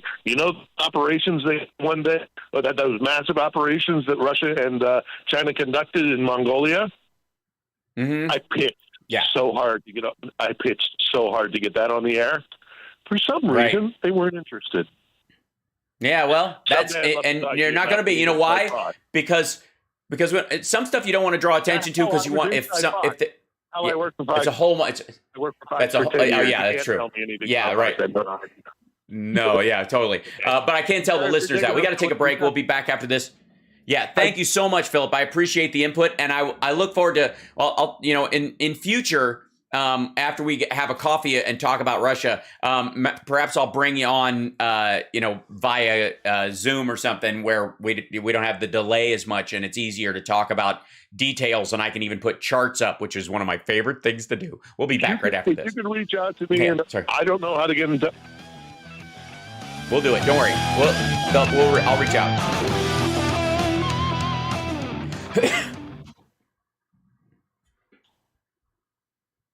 Dude, Philip, you're retired too early, brother. Yeah, apparently. You still got a lot to add. You still got a lot to give. I'm just saying.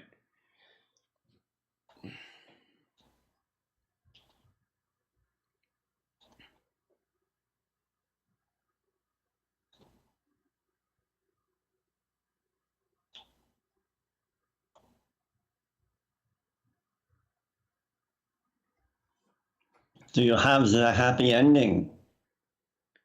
The 6.6 million jobs and the 457 and the 4.0 is pretty awesome as a general thing. But I've got a couple of other options as well. If you have one, I'm all ears. If that's what you're saying, I want to break off this shot right now.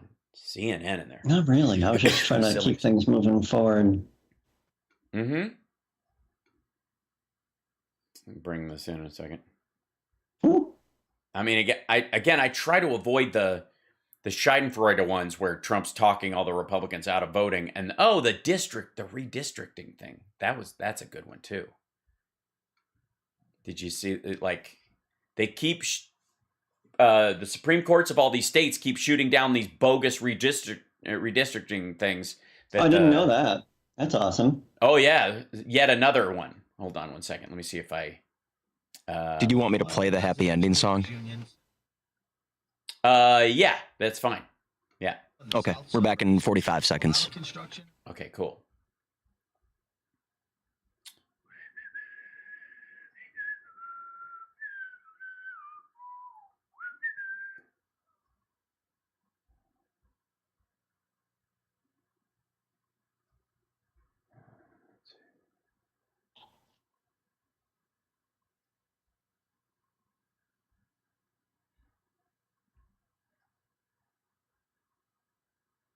Oh, God.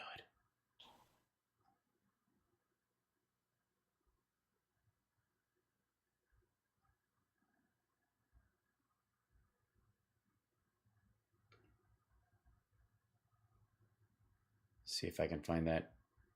Oh, where is it? I am happy, you are happy. Let us be happy together, whether the weather is cloudy or sunny. I will always be your funny honey bunny. I am lucky, you are lucky. Let us get lucky together, whether the weather is cloudy or breezy. I'll be there to say, hey, come on, let's take it easy. 'Cause isn't it nice to have the friends that you do? And isn't it nice that the sky is so blue? And isn't it nice to say I love you, chugga chugga choo choo, woo woo. I am smiling, you are smiling. Let us smile together, whether the weather is cloudy or stormy. I will still be there in the morning. I'll be right by your side in the morning. I'll make you breakfast in the morning. I hope that you like cereal. Yay! Yay! So much that's I often have a hard time keeping up with how many things I'm right about. It's a Herculean task that I go through right now, and one of them is the whole redistricting, gerrymandering conversation, right? Yeah. Whoops! Oh, of course my Safari craps out right as I'm about to do that. Several times over the last year, the Republicans have taken advantage of, or tried to take advantage of, the skewed census data that Trump intentionally tried to skew to keep the purple states red, right? Of course. The multiple times they were manipulating the census. We know this. I mean, it's flat out. They were trying to take political control over the census process so that the redistricting would benefit Republicans. And everybody was, the wailing and gnashing of teeth. The wrenching of garments. Man, last July and August, I was fending off daily the doomsayers right and left. Oh, good Lord. Oh, it's too late. They've got us, they're going to redistrict us, and then because of that, and Citizens United and gerrymandering and money in politics, it's over. It's over. We're never going to be able to escape. They've got an edge on us, and they're never going to give it up. And they're going to make these weird little districts where a Democrat can make it, but then they're going to carve out 3 or 4 other districts where only a Republican do it magically somehow. And they've tried, and every time they've tried, the Supreme Court of those very states throws them out. And the independent redistricting group that they gets the power to redraw the map creates incredibly normal districts, which, because of the trend line in American politics away from lunacy and towards normalcy, as much as the Republican maggot crowd might fight it, is an insurmountable wave for them. So we've got yet another, one of these, I'm sorry. It's me and you and Art. Hold on. I've got to do this one. I'm trying to put it on the screen so people can see it. Yeah. There it is. This is an Supreme Court of North Carolina strikes down legislative and congressional redistricting maps for unfairly benefiting Republicans, ruling that partisan gerrymandering violates the North Carolina Constitution. More information to come. This is from Democracy Docket. North Carolina. What? Partisan gerrymandering violates the Constitution? Yes. Yeah. And in North Carolina, imagine this. Imagine being in a party like the Republican Party where imagine if the Democrats had to, conceive a plot to undermine the restructuring of districts in California. Mm-hmm. Imagine if they had to do West Washington State. They're like, oh, we gotta break up some of these congressional districts in West Washington State. Otherwise, the Republicans will take over. We got to redistrict Portland to save ourselves, right? Like, this is North Carolina. We're not talking about, traditionally swing states per se. Right. They're having to do this in North Carolina. And it is even there where they've had outsized control for years, where they get more than their fair share of control over the electoral process. Even there, the Supreme Court that is theirs is throwing it out. And these genuinely normal districts, which have been 60-40 Republican, painting these states with giant splotches of red for years by a 10% margin, are suddenly finding themselves recut to near 50-50 status because the voters aren't being sequestered into these tiny districts. And partisan gerrymandering, while it gives, it gave rise to the Congressional Black Caucus. It's almost entirely responsible for the creation of the caucuses that were like, let's put, the Republicans creating their own worst enemy and Democrats trying to grow certain districts. We're trying to build these districts where black voters had a singular say, creating a black-run district almost.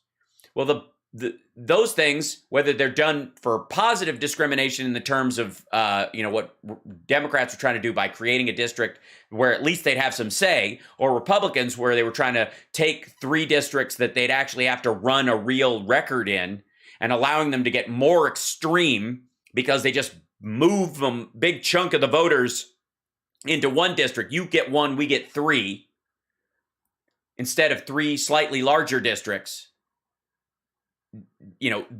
Then those people, when everybody's cut up into a district, you have to appeal to these new voters who used to be in this sequestered district. You got to be able to reach across the aisle in a way. And that's a real problem for MAGA. Oh, God, yeah. It's not a problem. It's not a problem for, people who get derided, quote unquote, as corporate Dems, but run in a purple district that isn't, entirely primary by the activist class and has to run on, singular issue voters. When you're talking to a broad swath of voters and you've got to bring in the largest group of those voters, it's way easier for a Democrat to make an appeal about education and some other stuff than it is for a Republican, especially as book Bernie as they've gotten all of a sudden. And they're not ready for that. And their leader, the former guy, is not capable of doing it. He can't run a candidate that's a reach across the aisle candidate. He can't do it. He's stuck. And they have painted themselves into this situation where they can only run full-blown MAGA candidates in districts that are increasingly normalized, where there's an incredible balance, and that the fringes on either side do not have a stranglehold on the primary process or the electoral process in any of these districts. It's a nightmare for Republicans right now. Why do you think Mike Pence came out this week and said Trump was wrong? Dude is trying to throw himself on the grenade that Trump just chucked into the room. Seriously. And keeps doing. We got work to do to elect more Democrats, period, end of story. It's a lot of work. But none of it gets done by doomsaying. And none of that doomsaying is true. It's just pessimism. And it's got to be broomed. We got to take off at the end of the show. Thank you so much. Thanks, Philip, for calling in. Johnny Million, you're wonderful. Fantastic. We'll see you guys next week. And, of course, on the regular live stream, infotainmentwars.com. Like and subscribe. Give a thumbs up if it suits your fancy. Spread the show around. Inform. Patreon.com/HalSparks if you want to support the show. Twitch.tv if your kid will let you borrow the computer. And we'll see you next week.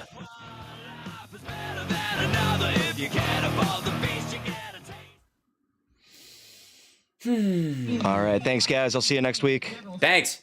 Appreciate it. Yeah. Thanks. Have a good one. Next week's going to be an adventure.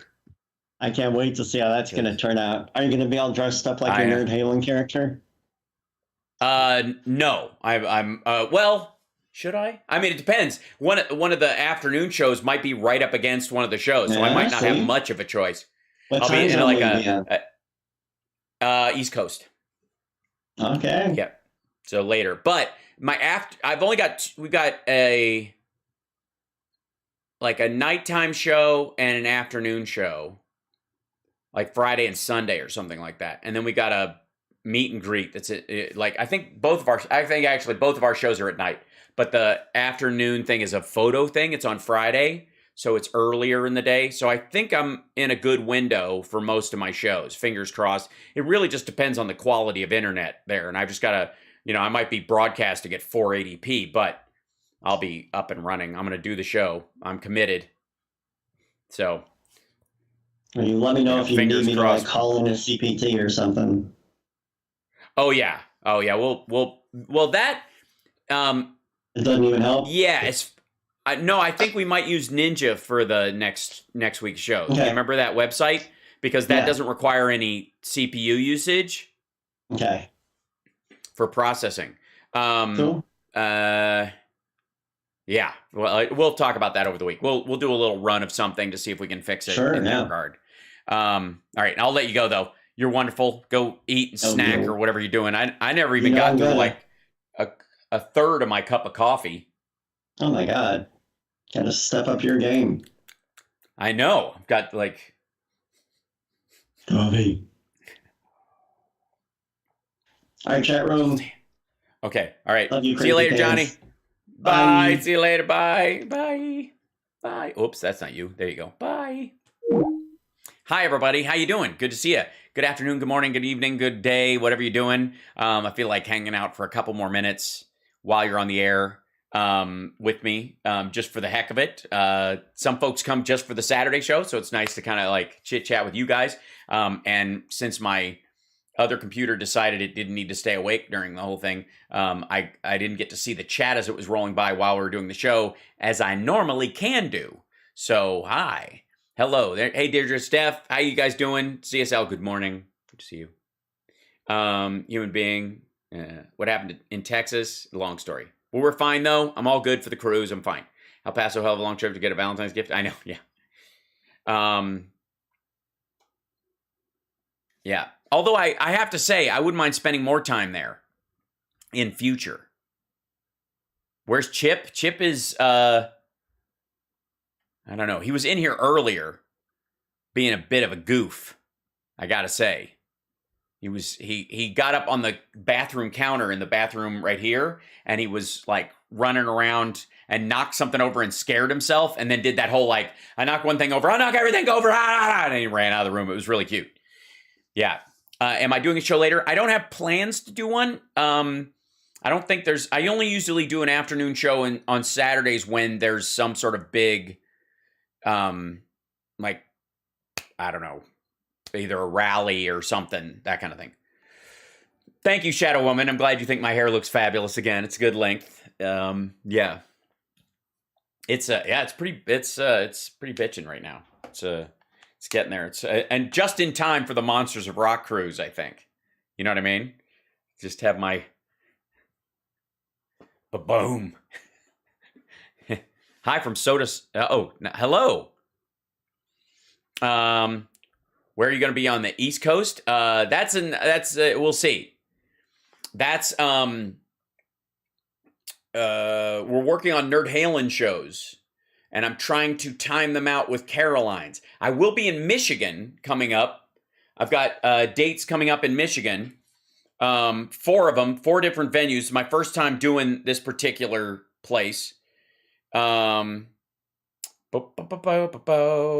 see. Nope, that's the wrong one. I'll also be on Midas Touch on Monday. On their show, which will be a lot of fun. And then let's see.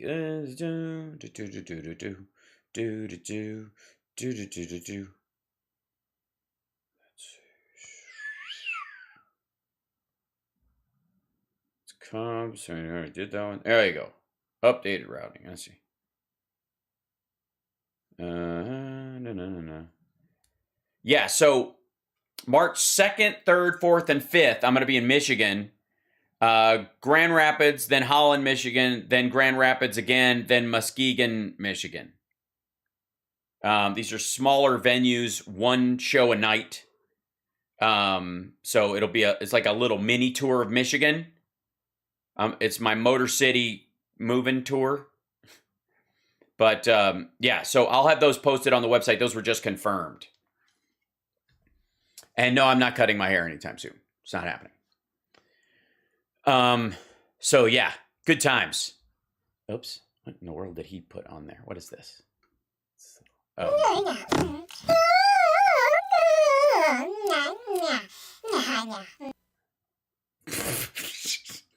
John sent me a weird GIF while he was signing on, I guess, where I woke him up. Should we take a look because I didn't do a morning show yesterday, so should we take a look at the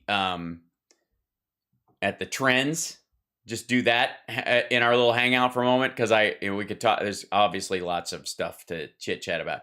The convoy of truckers, calm yourselves. This started out as a protest because of cross-border trucking, because you needed COVID. The COVID rules in Canada are stricter than the United States. So there's a lot of chit chat between them, and the truckers in the United States were, basically putting earworms in the Canadian truckers' ears that you guys got it. So they're tightening up on you guys. And then there's a lot of right-wing leaning in that anyways. And Canada has some anti-free speech laws that, because it's, British, effectively, in how they do their laws. They're still under the crown, right? So, their rules are closer to, as far as speech and freedom that England has, the UK has. I will bring a jacket. Yes, Midas Touch will be live, I believe so. I think that's how they do it. Maybe not. Maybe they tape it and put it up after. It'll be live-ish. I'll let you know. But I think so. Unless anybody regularly watches Midas Touch and knows whether they're real live or fake live. Convoy of truckers protesting vaccine mandates continues in Canada. So Mark Hamill, we love you, Mark. Mark and I share a birthday. My hotel doesn't have Disney Plus. That's sad. No one's ever really gone. I love this line.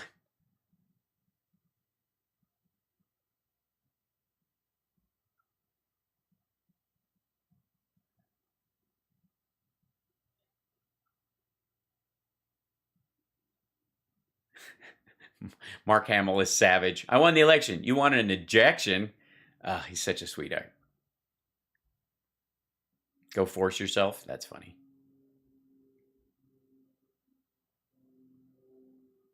The unbridled and mildly horrifying evolution of CGI Luke Skywalker. The Book of Boba continued on holiness of Ganon and learning to resurrect the dead. I'm still scared. Yeah, it's so odd.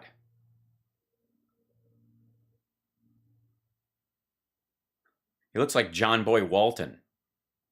I mean, they're getting better at it, but they damn well better. His voice, the young Luke Skywalker, is completely synthesized using an application called Respeecher.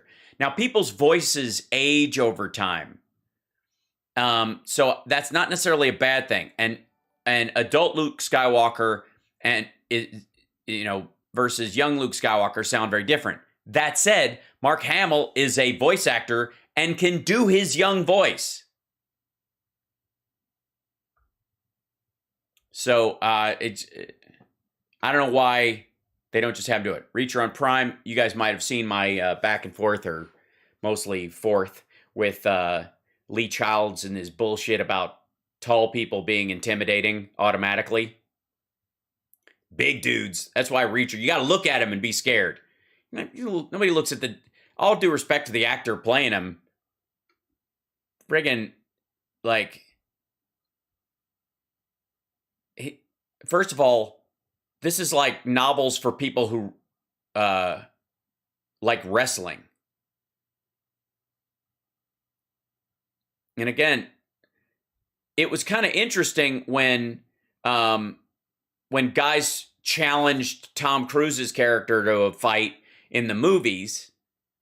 Like when four guys pick a fight with Tom Cruise in it, and you're like, oh, this could go some way. And he's certainly very, there's a lot of bravado going on, and that kind of stuff.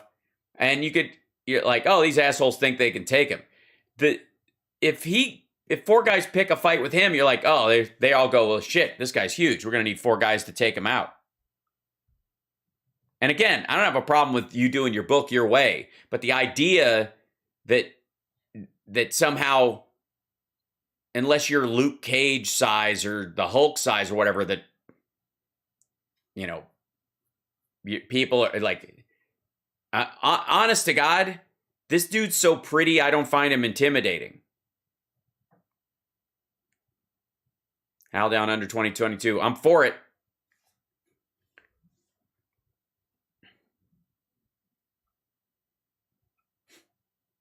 Look at all the free stuff. There you go. He's a ginormous dude. And by the way, I will say this. Good on him for actually working out. That's why hats off to Chris Evans. And that's why I'm a Stallone fan. Like, if you're going to play that part, friggin' bulk up a little bit. No, it's not a bodysuit. That's his real muscles. She underneath every costume in episode 1, at least one layer of thermals. Reacher on Prime. Yeah, because it's freezing. Yeah, shoot in Canada and do nude scenes, and then call me. I used to pass. Oh, yeah. So, again, that's one way to do it. The dude can break a zip tie just by opening his hands.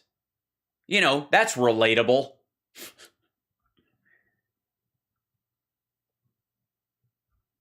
There used to be jokes about, like, action books for men, like the Destroyer series, which Remo Williams is based on. They downscaled his physical size a lot as well, and made him a lot more relatable as a person. It was Fred Ward, for God's sake. Dude was awesome, but his face looks like a catcher's mitt. He had a cool look to him, but he wasn't like, this kind of pretty. And like in the book, it was like Anchorman or Nutty Professor, like 99, 1,000. Like he was doing push-ups. He finished off without breaking a sweat, his 250th push-up, before picking up a empty beer can or a full beer can and squashing it against his head, drinking the beer as he collapsed it into his face. Like this uber feats of strength shit. That's total friggin', fantasy. Right? No, I'm not talking Remo Williams. I love that movie. But you know what I'm talking about? Love the old man Remo Williams. Yeah, again, something you can never do today. Although I've talked to Ken Jeong about redoing. I would love to do Remo Williams with Ken Jeong playing Chun. I think that would be fucking amazing. But Joel Grey doing it, obviously, in modern stance is problematic, even though it was a lovely character. And he's a bigot and a sexist, but he's hilarious. So, yeah. No. Chun, you're amazing. No, I am better than that. I love Remo Drumhead's true. So, as someone who, I put a little time in the gym. I guess technically, how big's that dude compared to his own head? Like, look at my physique and my head, size-wise. Like, we're shrunk. Like, what the hell? Hold on. To stand back to here. Where's he turned? He's like this. I mean, I'm not working out for a series. This is just me, normal gym body. I mean, he's obviously way bigger physically. Like, his body is larger in bulk because his head's smaller. You know? Like... I don't know why. Okay. Because he's 6'3". I don't know. I do have a huge head. So does Dustin Hoffman, though. It's necessary, apparently. Does Marvel have the rights to Remo Williams? Didn't they do a comic? I would love to do that. Yeah.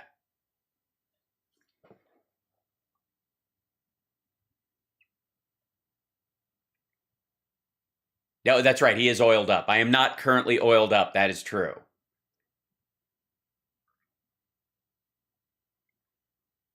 And what's his name? Alan Richardson. Yeah. Okay. So let's go. Let's go with. Give me 1 second. Alan Richardson. Age. Yeah, he's.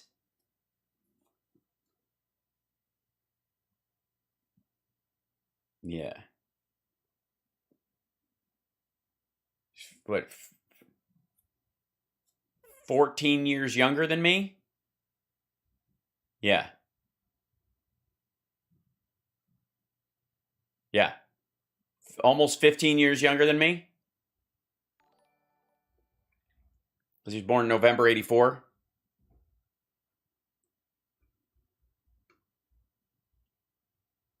I'm 15 years older than that guy.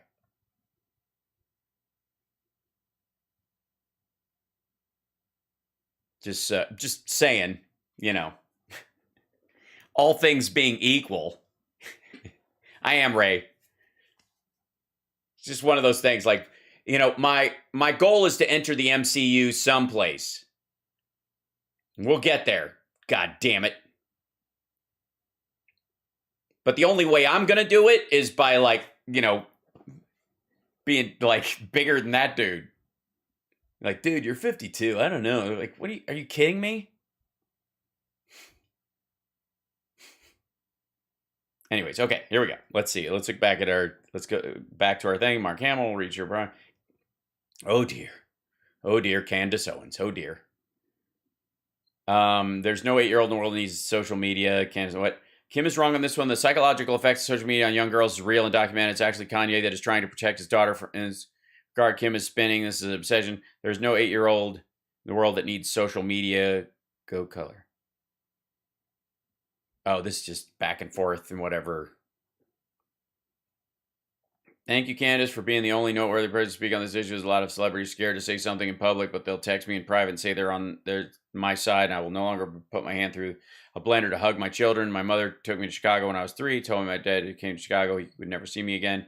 So I bought the house next door. I dream of a world where dads can still be heroes. Don't get me started.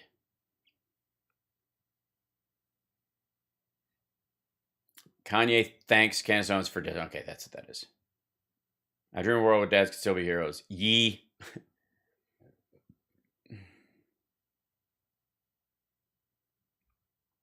Again, I mean, I don't know why any of us should care in that whole thing. U.S. deploys troops to Europe amid rising tensions over Russia and Ukraine. This is ongoing. U.S. warns China risks embarrassment if it backs Russia on Ukraine. This is true.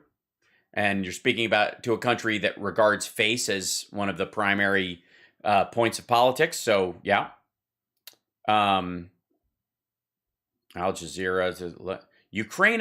Yes, that's what you want. Conflict at a glance. Isn't that really... If anything sums up modern warfare, it's this map and the phrase conflict at a glance. Want to glance at the conflict that's going on in Ukraine and walk away thinking you know more than you do?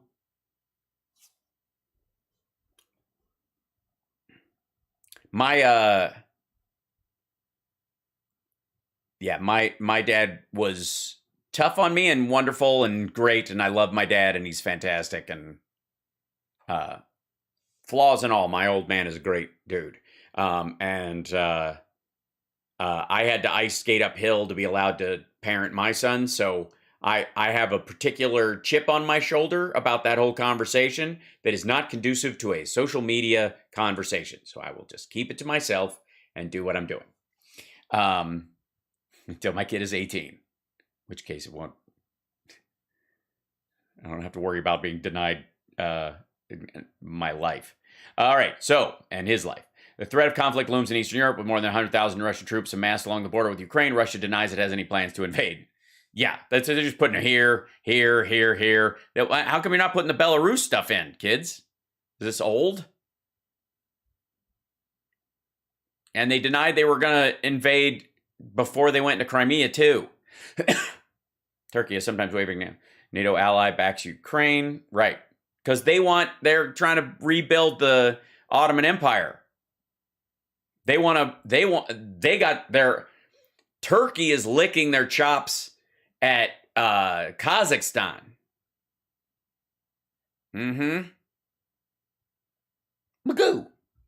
Yeah, we should, hold on. Magoo.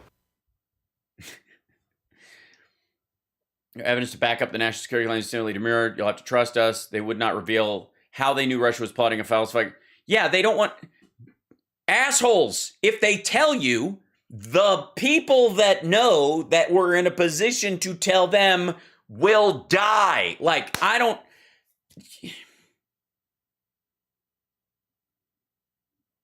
How do you think the news stops at our borders?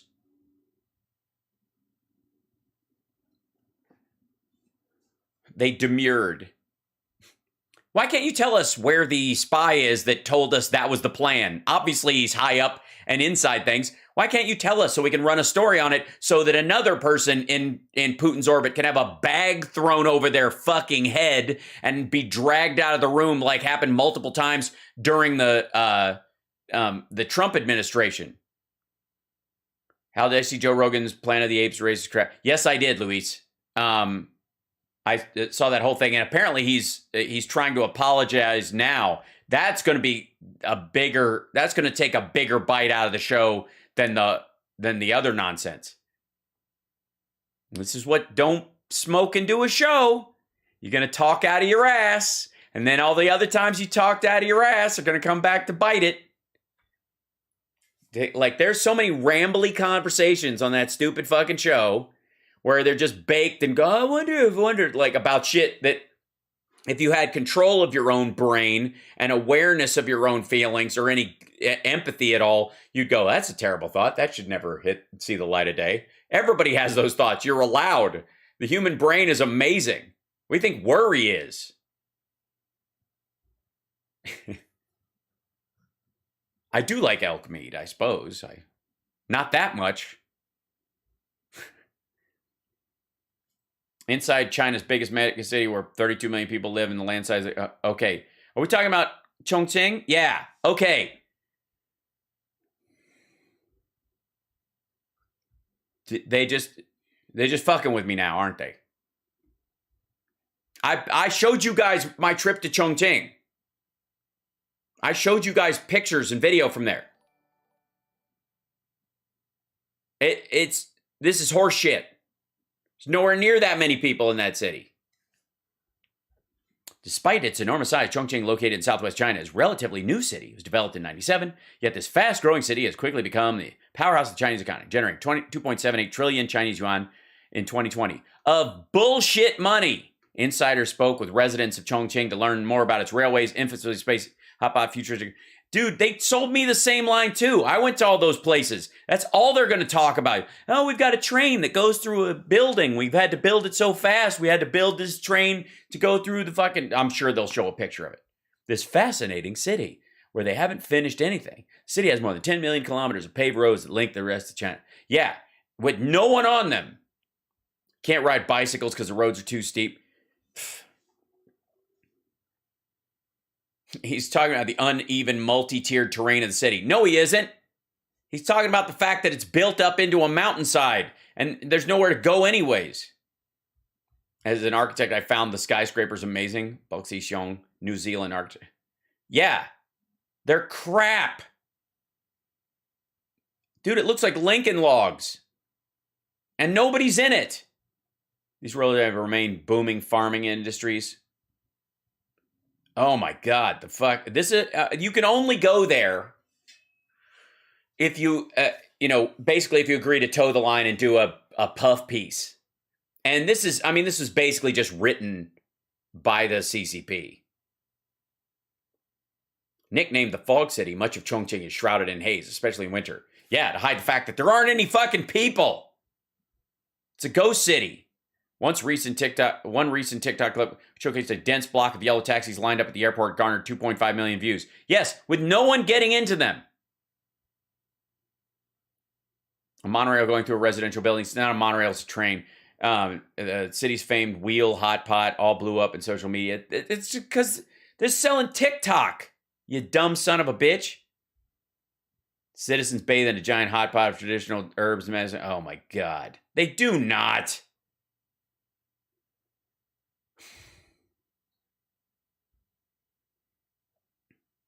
The futuristic Zhongshuge bookstore is a popular tourist attraction, a labyrinth beloved by bibliophiles and photographers alike. No, it isn't loved by bibliophiles. No fucking books, dummy.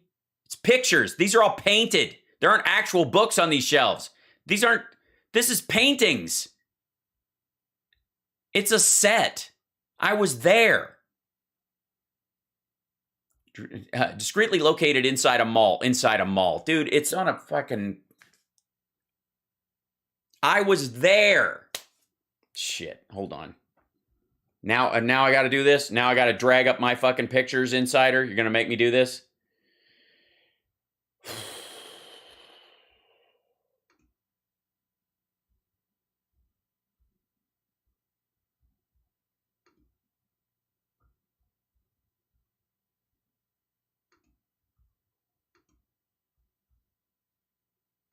Where's my...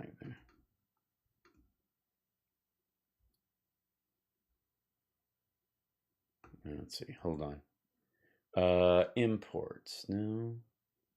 Shared albums. Maybe it's... Yeah, let me see. It's in the shared albums thing. Hold on. It's waking up. It's going to take a second. Explore China. Shoot number 1. Go. Blow. Let's see. I think this one has the library pictures in it. Let me find it. Yeah.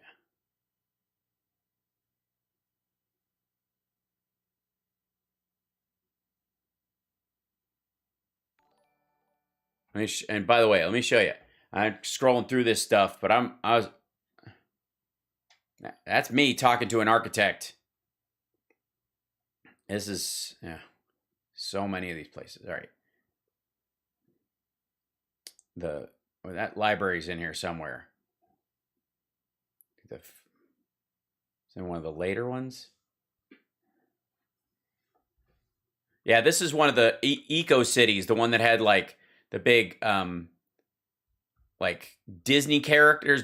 There's Mickey and Donald and the Seven Dwarfs in a boat, and these Chinese traditional characters all on a giant rock in front of this eco city where the mall is here. No one lives up here. And in this hugely populated city, we saw 8 people. Yeah, here you go. This is the inside of it. So we went to film that day. This right here. See that? See these shelves up here on the top? Look at this. That's our director. See these shelves? See, look at where my feet are. Look. Those are not books. Those are pictures of books.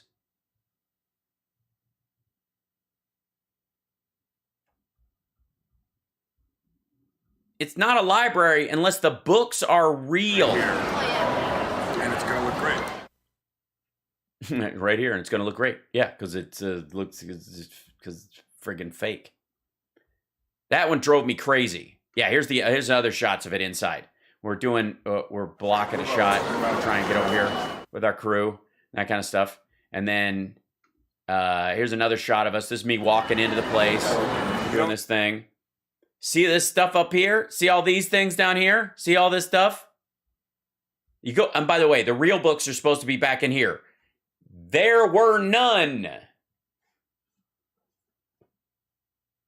I mean, honestly, I love the Chinese people, but this stuff is ridiculous. They just kept building on this, by the way. Chinese mega city. Get out of here. Aptly named the blowing flying kisses, the statues rotate upward and lean into kiss the fucking platforms. Yes, they built a bunch of ridiculous shit. None of it is going to be up in a year. You can't ride bicycles because they're... Okay, I want to see what the article says. Let's go ahead to Insider. What the fuck is Insider? It's not Business Insider. People in Chongqing celebrate the 8-day-long national holiday in Chengshan Bridge over the... Yes, when everybody in town comes across the border and, you know, and a little bit of photoshopping is done to add people in. Even still, you could do this in New York with a marathon. 36 million people. No thanks. One of the fastest growing urban centers on the planet. No, it isn't.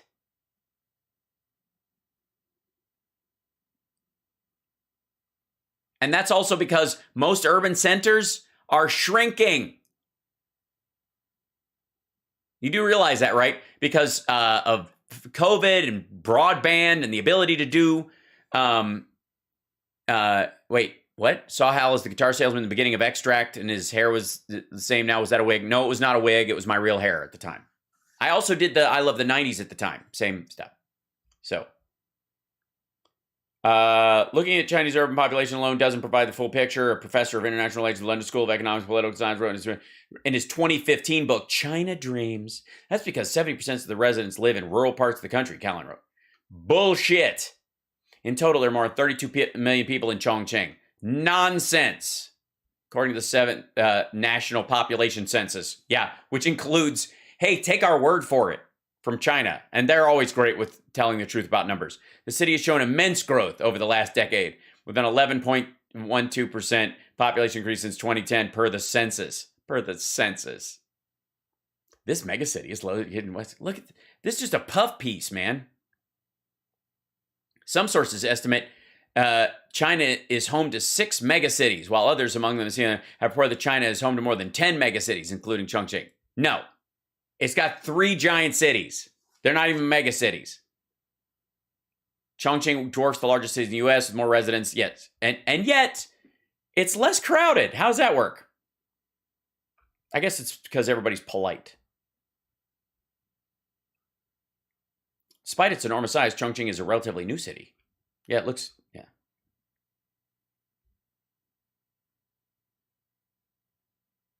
Oh my fucking God. The houses are complicated. Chen, a 45-year-old Chongqing resident, told Insider he runs social media accounts that promote China on platforms like Twitter, Instagram, and YouTube. AKA propaganda. He works for the Chinese government. These are, oh God, we've been through this. Complicated. You can't ride bicycles around because the roads are too steep. Streets can even be on the first floor and the 30th floor, referring to the uneven multi-tiered terrain of the city where streets and bridges are constructed at different heights, built around the highland landscape. City is one of the powerhouses of China's economy. No. They didn't generate that amount of money. Chongqing is in debt like $700 billion. Manufacturing computers, electronic equipment, automobiles, 2/3 of the city of the industry revenue rate. The city is home to 15 of their biggest 500 companies per city run media outlet iChongqing. These companies include Jinke Holdings, materials system, right? Lonsin Holdings, distributor of various goods, including motorcycles. Longfor Properties, an investment holding company. Because the real estate's doing great there. Like, you got to know, 我最喜欢我的中国的朋友，可是 the Chinese government, not so much. I really like my Chinese friends, but this is nonsense. Also, what the fuck is Insider? Business Insider I'm used to, and it's the title is. adopted a zero COVID policy that prevent further spread of the virus, according to the South China Morning Post. Oh, yeah, according to them. Cities like Xi'an in northern Shenxi province went on strict lockdown on December 22nd to control the rise of Omicron cases. They were only partially lifted on January 18. Masks are still worn in public places. Everyone abides by the regulations. Yeah, or they'll get thrown in a box. The river looks healthy, though. That looks completely normal. Chongqing is home to China's most prominent futuristic structure, world's longest horizontal skyscraper. First of all, it's a deck.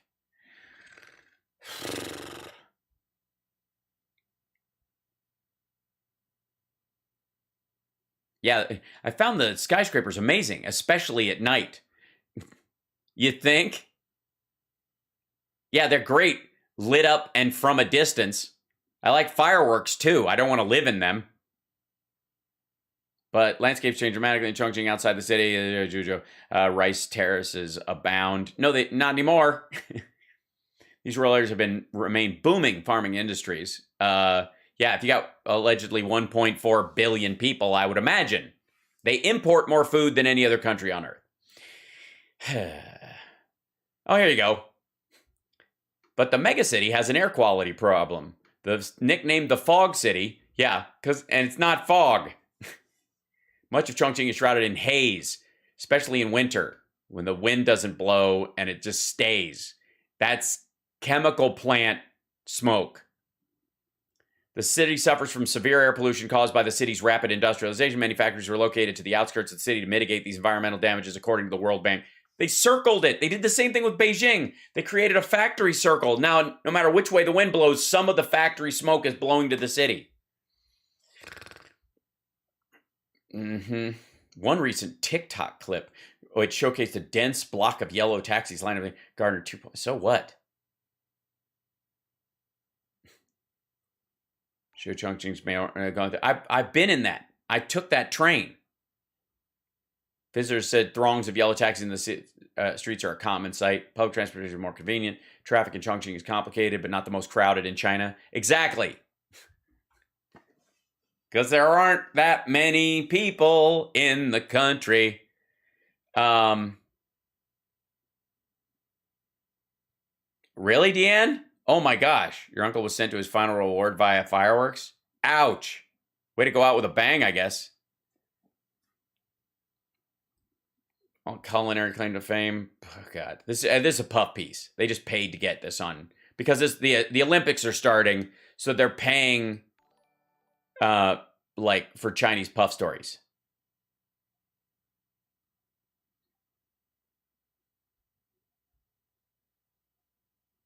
Yeah.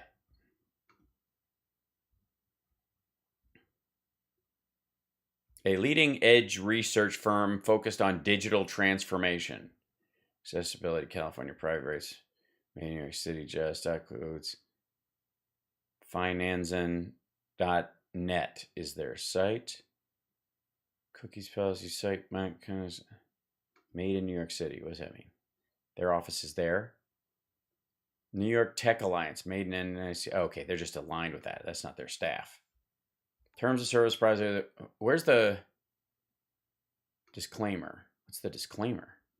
Delaware Corporation Insider, which is Insider publishes news, information, analysis, opinion, commentary. Sites include both reporters. Does not routinely moderate, screen, or edit content contributed by readers. The sites and information. Okay. Guarantee the site will operate in any uninterrupted or error-free manner, or is free of that size. So. Neither inside United States immediate broker, investment broker, exchange idea.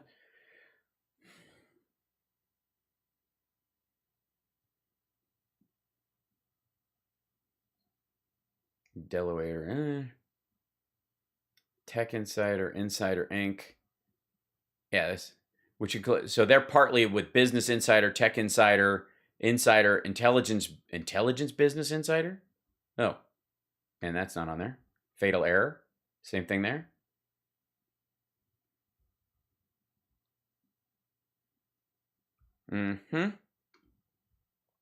Anyways, it's interesting to me that this is a trend. And yet it was a trending thing Let's see. It went away now. I'm the only person who cared. It was trending, and it was just this one line of stuff. I don't know what makes it a trend. Uh-oh, BuzzFeed. What'd you do now?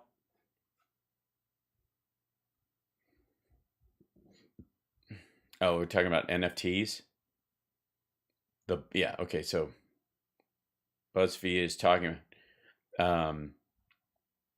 revealing the creators of Bored Ape says a lot about what the next 5 years of this brand, raising millions of dollars from one of the world's most prolific VC firms at a $4 billion valuation, yet people believe they are just like them. Oh, okay. Because they revealed, got doxxed against my will, oh well, Web 2 me versus Web 3 me.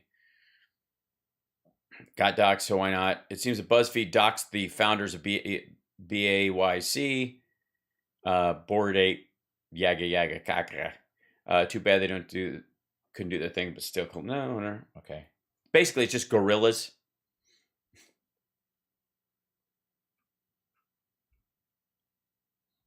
Yeah.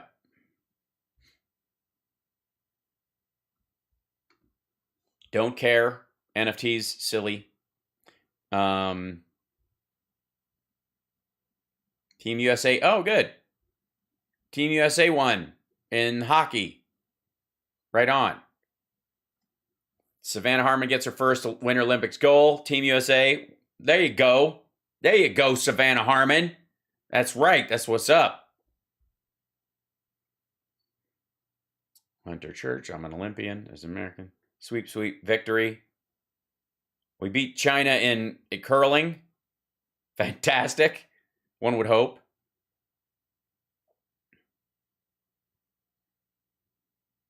Ski and snowboard team. Opening ceremony, which is a bit of a scattered mess these days.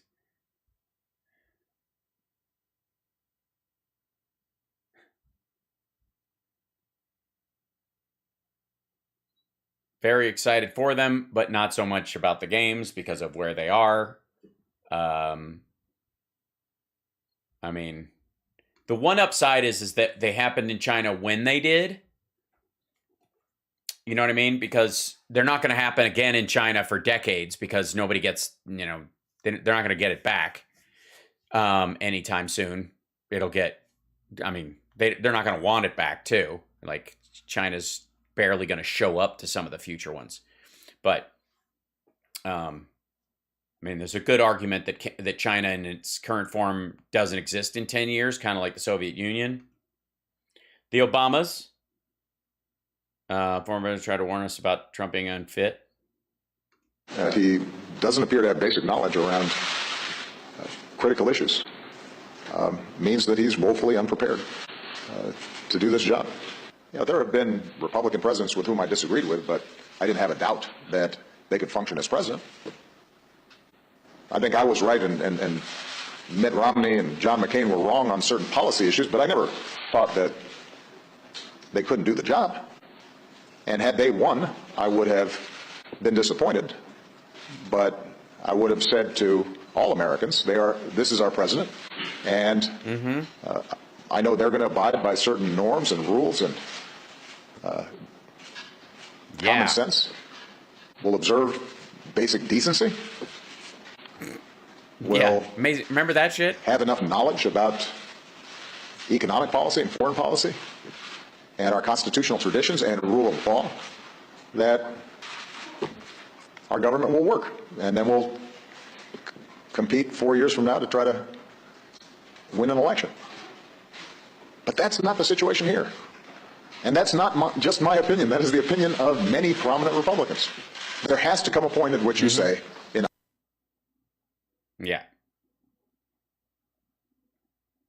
Obamas may leave Spotify as their podcast deal winds down. All right.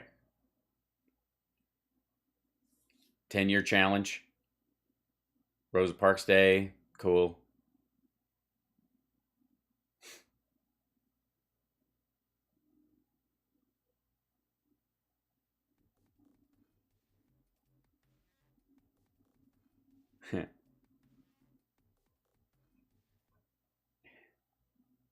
What a lovely couple. I'm just saying. Yeah, I'm not clicking on that video. Not on my show. Nope. I honest to God don't get why people think they need to say the word to talk about the word. And there's a lot of so-called lefties that do it. I mean, there's a bunch of times when, Cenk from TYT has said it. There's a big compilation of him saying rather untoward words, and a very specific one that I have no interest in uttering as a human being. I'm not interested. But man, and this is the idea that this dude became her. That's what you call it. Joan Rivers was joking about right before she died. So it was like, they killed her for saying the truth. Like anybody cares.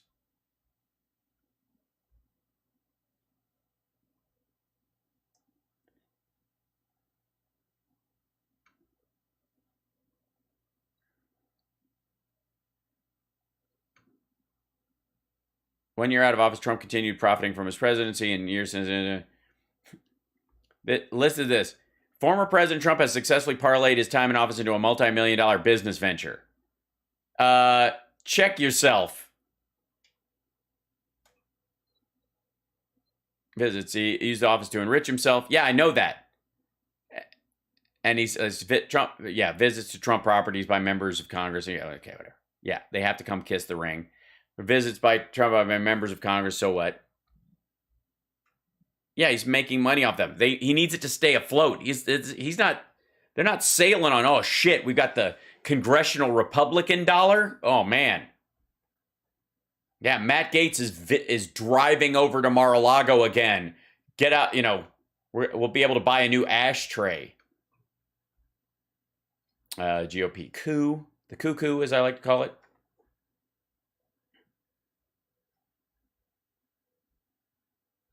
Yeah, legitimate political discourse. Anyway.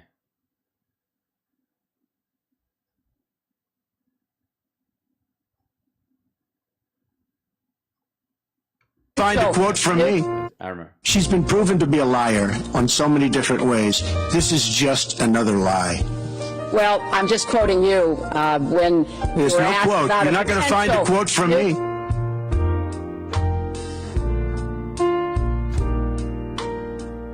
I don't know Putin. Do you have a relationship with Vladimir Putin? I do have a relationship. I was in Moscow a couple of months ago. I owned the Miss Universe pageant, and they treated me so great.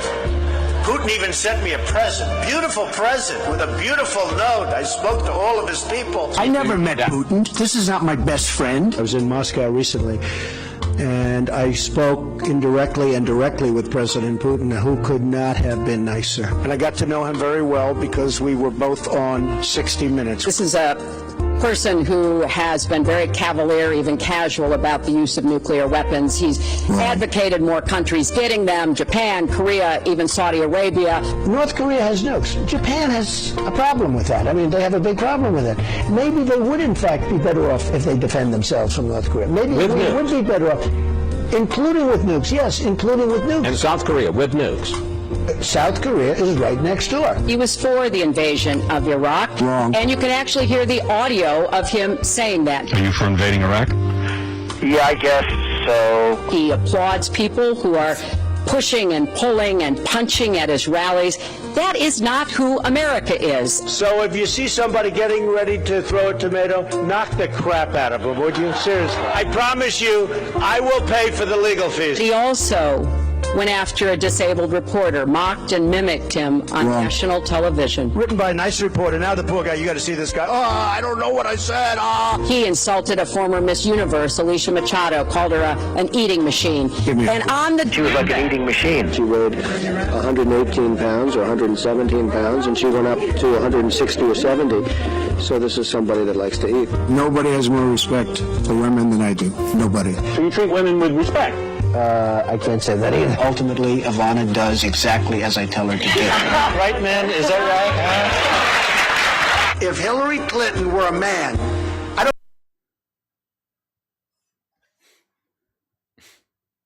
Yikes.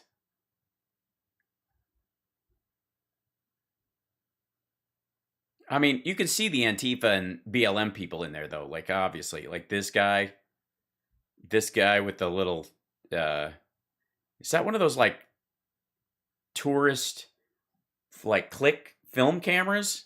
That's amazing. Or does he just have a yellow case on his phone in case he drops it? Make, Magoo. That clearly is a Magoo hat. Yep. And then, of course, it's largely about the fact that they are going after Liz Cheney. Lizzo, dare I click on this? What's happening? Oh, I see. She did a Lizzo Cardi B thing on her floor routine. That's cool. Yep.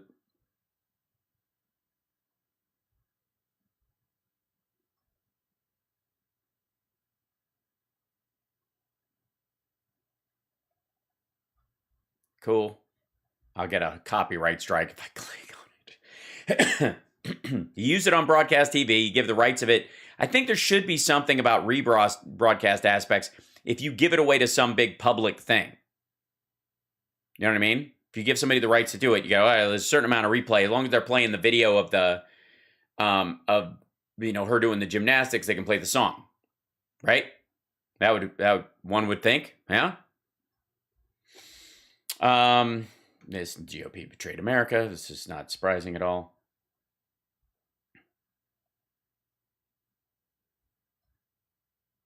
Just a ridiculous number of people. Yeah, there you go. Look at this dude. That's a BLM bat if I've ever seen one. This guy, Antifa all over it. That is not a MAGA hat. Magoo. That's a hat. I don't care what anybody says. Legitimate political discourse. That's what they're saying. Yeah.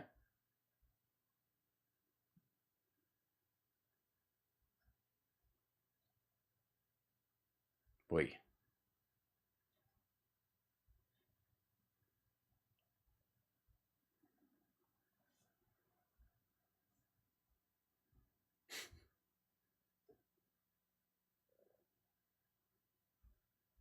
Let's see.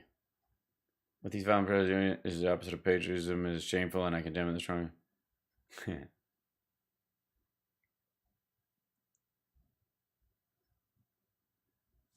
Yep. Oh, that's fun.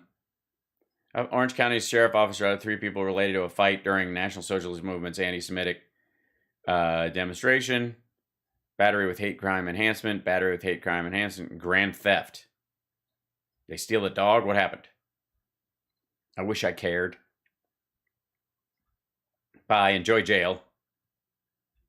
There's a lot of that, like the same footage and the same pictures over and over. Hey, that's from Poltergeist 3, I think.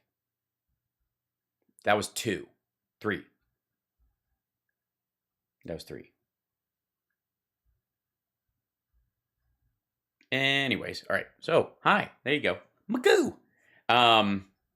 Yeah. They're just tourists. There weren't enough of those wieners wrapped in bacon for sale. They were out of Magoo hats. Magoo. And oh god, and Planet of the Apes is trending because of Joe Rogan.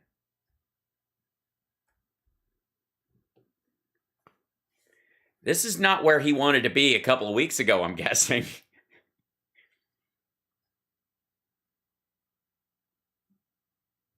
I mean, I've been talking online for the last couple of years pretty consistently. I've been on, doing my radio show on Saturdays for over 10 years now. And I'm certain there are sentences that it helps when I do it in character, like as Ficus or something, where I'm kidding, or I'm playing a character, or I'm saying something that I believe is reflective of someone who believes something awful, as opposed to my own personal beliefs that which some people have a hard time with. Some people don't like. There's a character in this movie and he's terrible. He says the N-word a bunch and he's for lynching and terrible. It's like, yeah, he's the villain in the story. You kind of need to have somebody like that so it's bad. He's not the positive. Now, on the other hand, Bird Box is the most pro-Trump weird movie ever. I don't know how the shit people thought that was somehow okay. Because the John Malkovich character is a Trumper and turns out to be right about everything. It's the stupidest thing. Anyways, yeah, so I use the satire thing sometimes, or I'll do a character. But, you know, I'm sure that there's a sentence or two that you could cut out of context and try to give me a hard time. But I feel comfortable if you show the full context. I'm like, no, I'm clearly trying to help, right? And I'm, you know, what I'm really saying is the opposite of what you cut out, right? That out of context stuff. I don't have any conversations I've had or stand-up bits or anything where you could just whip it out and play the whole thing without editing it and go, oh yeah, that was all right. Shit. Oh, somebody an apology for that. I don't think so.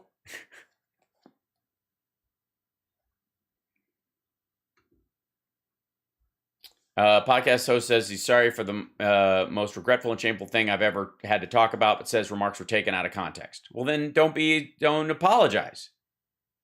If they're taken out of context, say they're taken out of context. They are.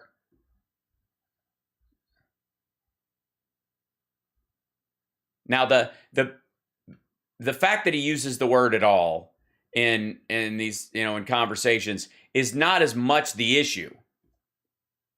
And cutting it out so when he repeats it doesn't get you any points necessarily, because he could have been talking about a situation where somebody yelled the word and it was a bad thing for them to do it, but you take the word out and you're like, oh, he just says it like that all the time, right? So I don't necessarily think that's fair. But his descriptives, which don't involve the N-word per se, are far weirder and come across way more racist and odd, right? Just don't use it. Just don't say it. You know, like, in English language, you're never going to run out of words, fucko. Pick something. Comedian 54, he's 2 years older than I am. Okay. Said it was the most regretful and shameful thing he has ever had to speak about. But stress the clips were taken on. It's the most regretful and shameful thing he's ever had to speak about. I'm sorry. Your words being taken out of context were the most regretful and shameful thing. Then they weren't taken out of context. You're ashamed and you have regret. If you have regret that you have to talk about, it's that you don't want to have to talk about this bullshit because people take your stuff out of context. You can almost get, but the shame part doesn't. Never be why would anybody be ashamed if their words were taken out of context? The person who took them out of context should be the person who's ashamed. Right? All right. Prominent musician like Young Tony Mitchell, the artist, also, India Ree, also now she would leave the streaming. A lot of people, like I said, a lot of people wanted to leave Spotify. They wanted out, and this gave them a good reason. Because their record labels were making the deal for them, and they were getting fucked on it. The money's better on 3 or 4 different services, and Spotify's the worst. Like Amazon Music and Apple Music pay pretty well comparatively, whereas Spotify is the cheapest game in town. But if your label decides to just throw the shit up on like 5 different sites, you don't have much of a say. How wise is the New York Times pushing propaganda that Trump got impeached for saying that Hunter Biden was doing business in Ukraine during the Obama years? I don't know. I haven't seen that. I'm curious because that's nonsense. There's a video out that's complimenting me saying the N-word. It's videos made of clips taken out of context from me. 12 years of conversations on my podcast. It's all mushed together and it looks fucking horrible even to me. Now I know that to most people there's no context where a white person is ever allowed to say the N-word, never mind publicly on a podcast, and I agree with that. Now I haven't said it for years, for a long time. I would bring that word up, like if it came up in conversation, instead of saying the N-word, I would just say the word. I thought as long as it was in context, people would understand what I was doing. Some of the clips, you know what? Okay. A lot of people, I've heard this with Bill Maher and a couple other people. Like, why don't you just say it? Famously, who else said it? Fucking I'll remember in a second. But anyways, there's been a couple bits like, now you say the N-word, but you make me think the N-word because I did it. Okay. No, I don't. And you don't say it and not say it because of the context of the conversation you're in. You say it out of respect. You don't say the actual word out of respect for where you are. It's the same thing with like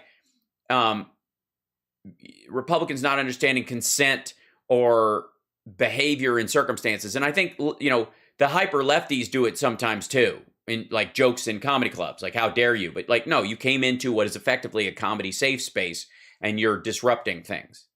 It's like going into a, you know, like I said, like a swingers club and kicking dicks out of people's mouths. It's none of your business. If you're a prude, don't go there. Yeah, Louis C.K. That's right. He said he had the bit where he was like, you made me think it. Like, you're making it. Yeah, it's not about you, asshole. It's about anybody who might be listening. And about the fact that I'm not going to listen. Oh, who's meowing? Is that Chud? Hold on. We might have a cat visit. Hold on. Who's that? Well, it is Chud. Hello. Oh, no. What, do you want to say hi? Hello. Hello, sweet thing. How are you? Chud wanted to come in and say hi. Oh, it's cold. It's chilly in there. Hi. Mm-hmm. Yeah. Chud was meowing outside, wanted some attention. She's like, I hear you talking. I did, Foggy. I stole your purple shirt from I don't know, where did I get this? Target or H&M? I don't know, I've had it for a while. Chud. Hello. Everybody loves Chud. I love Chud too. Everybody needs Chud. Baby, how about you? Yeah. Yeah, Chud's a biggie. She's a big girl. Big girl. She's like a groundhog. Especially, she's about 10 now, I think. Yeah. She's very sweet. She's a sweet little kitty. I know, kiddo. Hi. Hi. You okay? Yeah. Yeah. Oh, she's a good kitty. So, yeah. So anyways, she was worried. She was afraid of the language that was being used. Stuttering John is on now? Okay, well, I'll send you guys over to him, even though he won't have me on anymore. He's mad at me.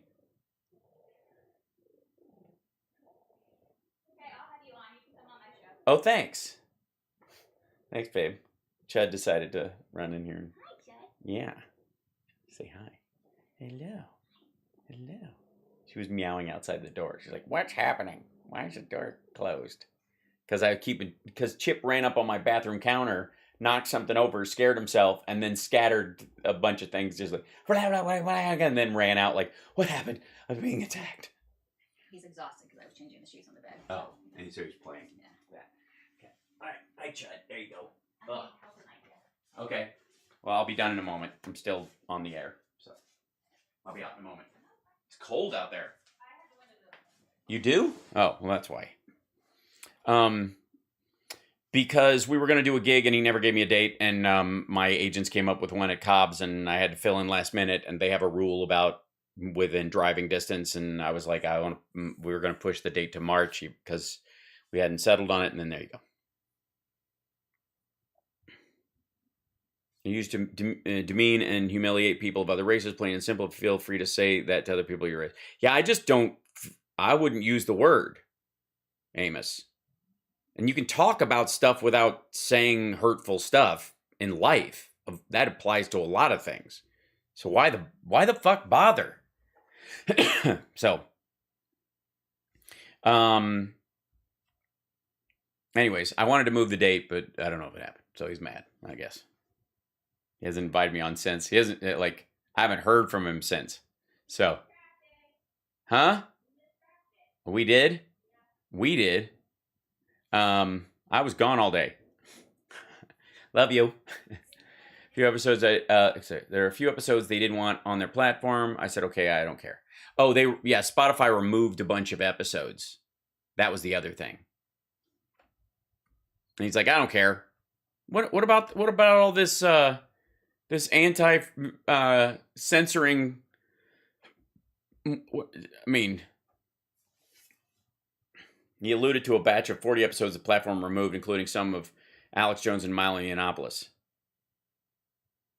That was last year when he first signed his deal. They kicked some off then.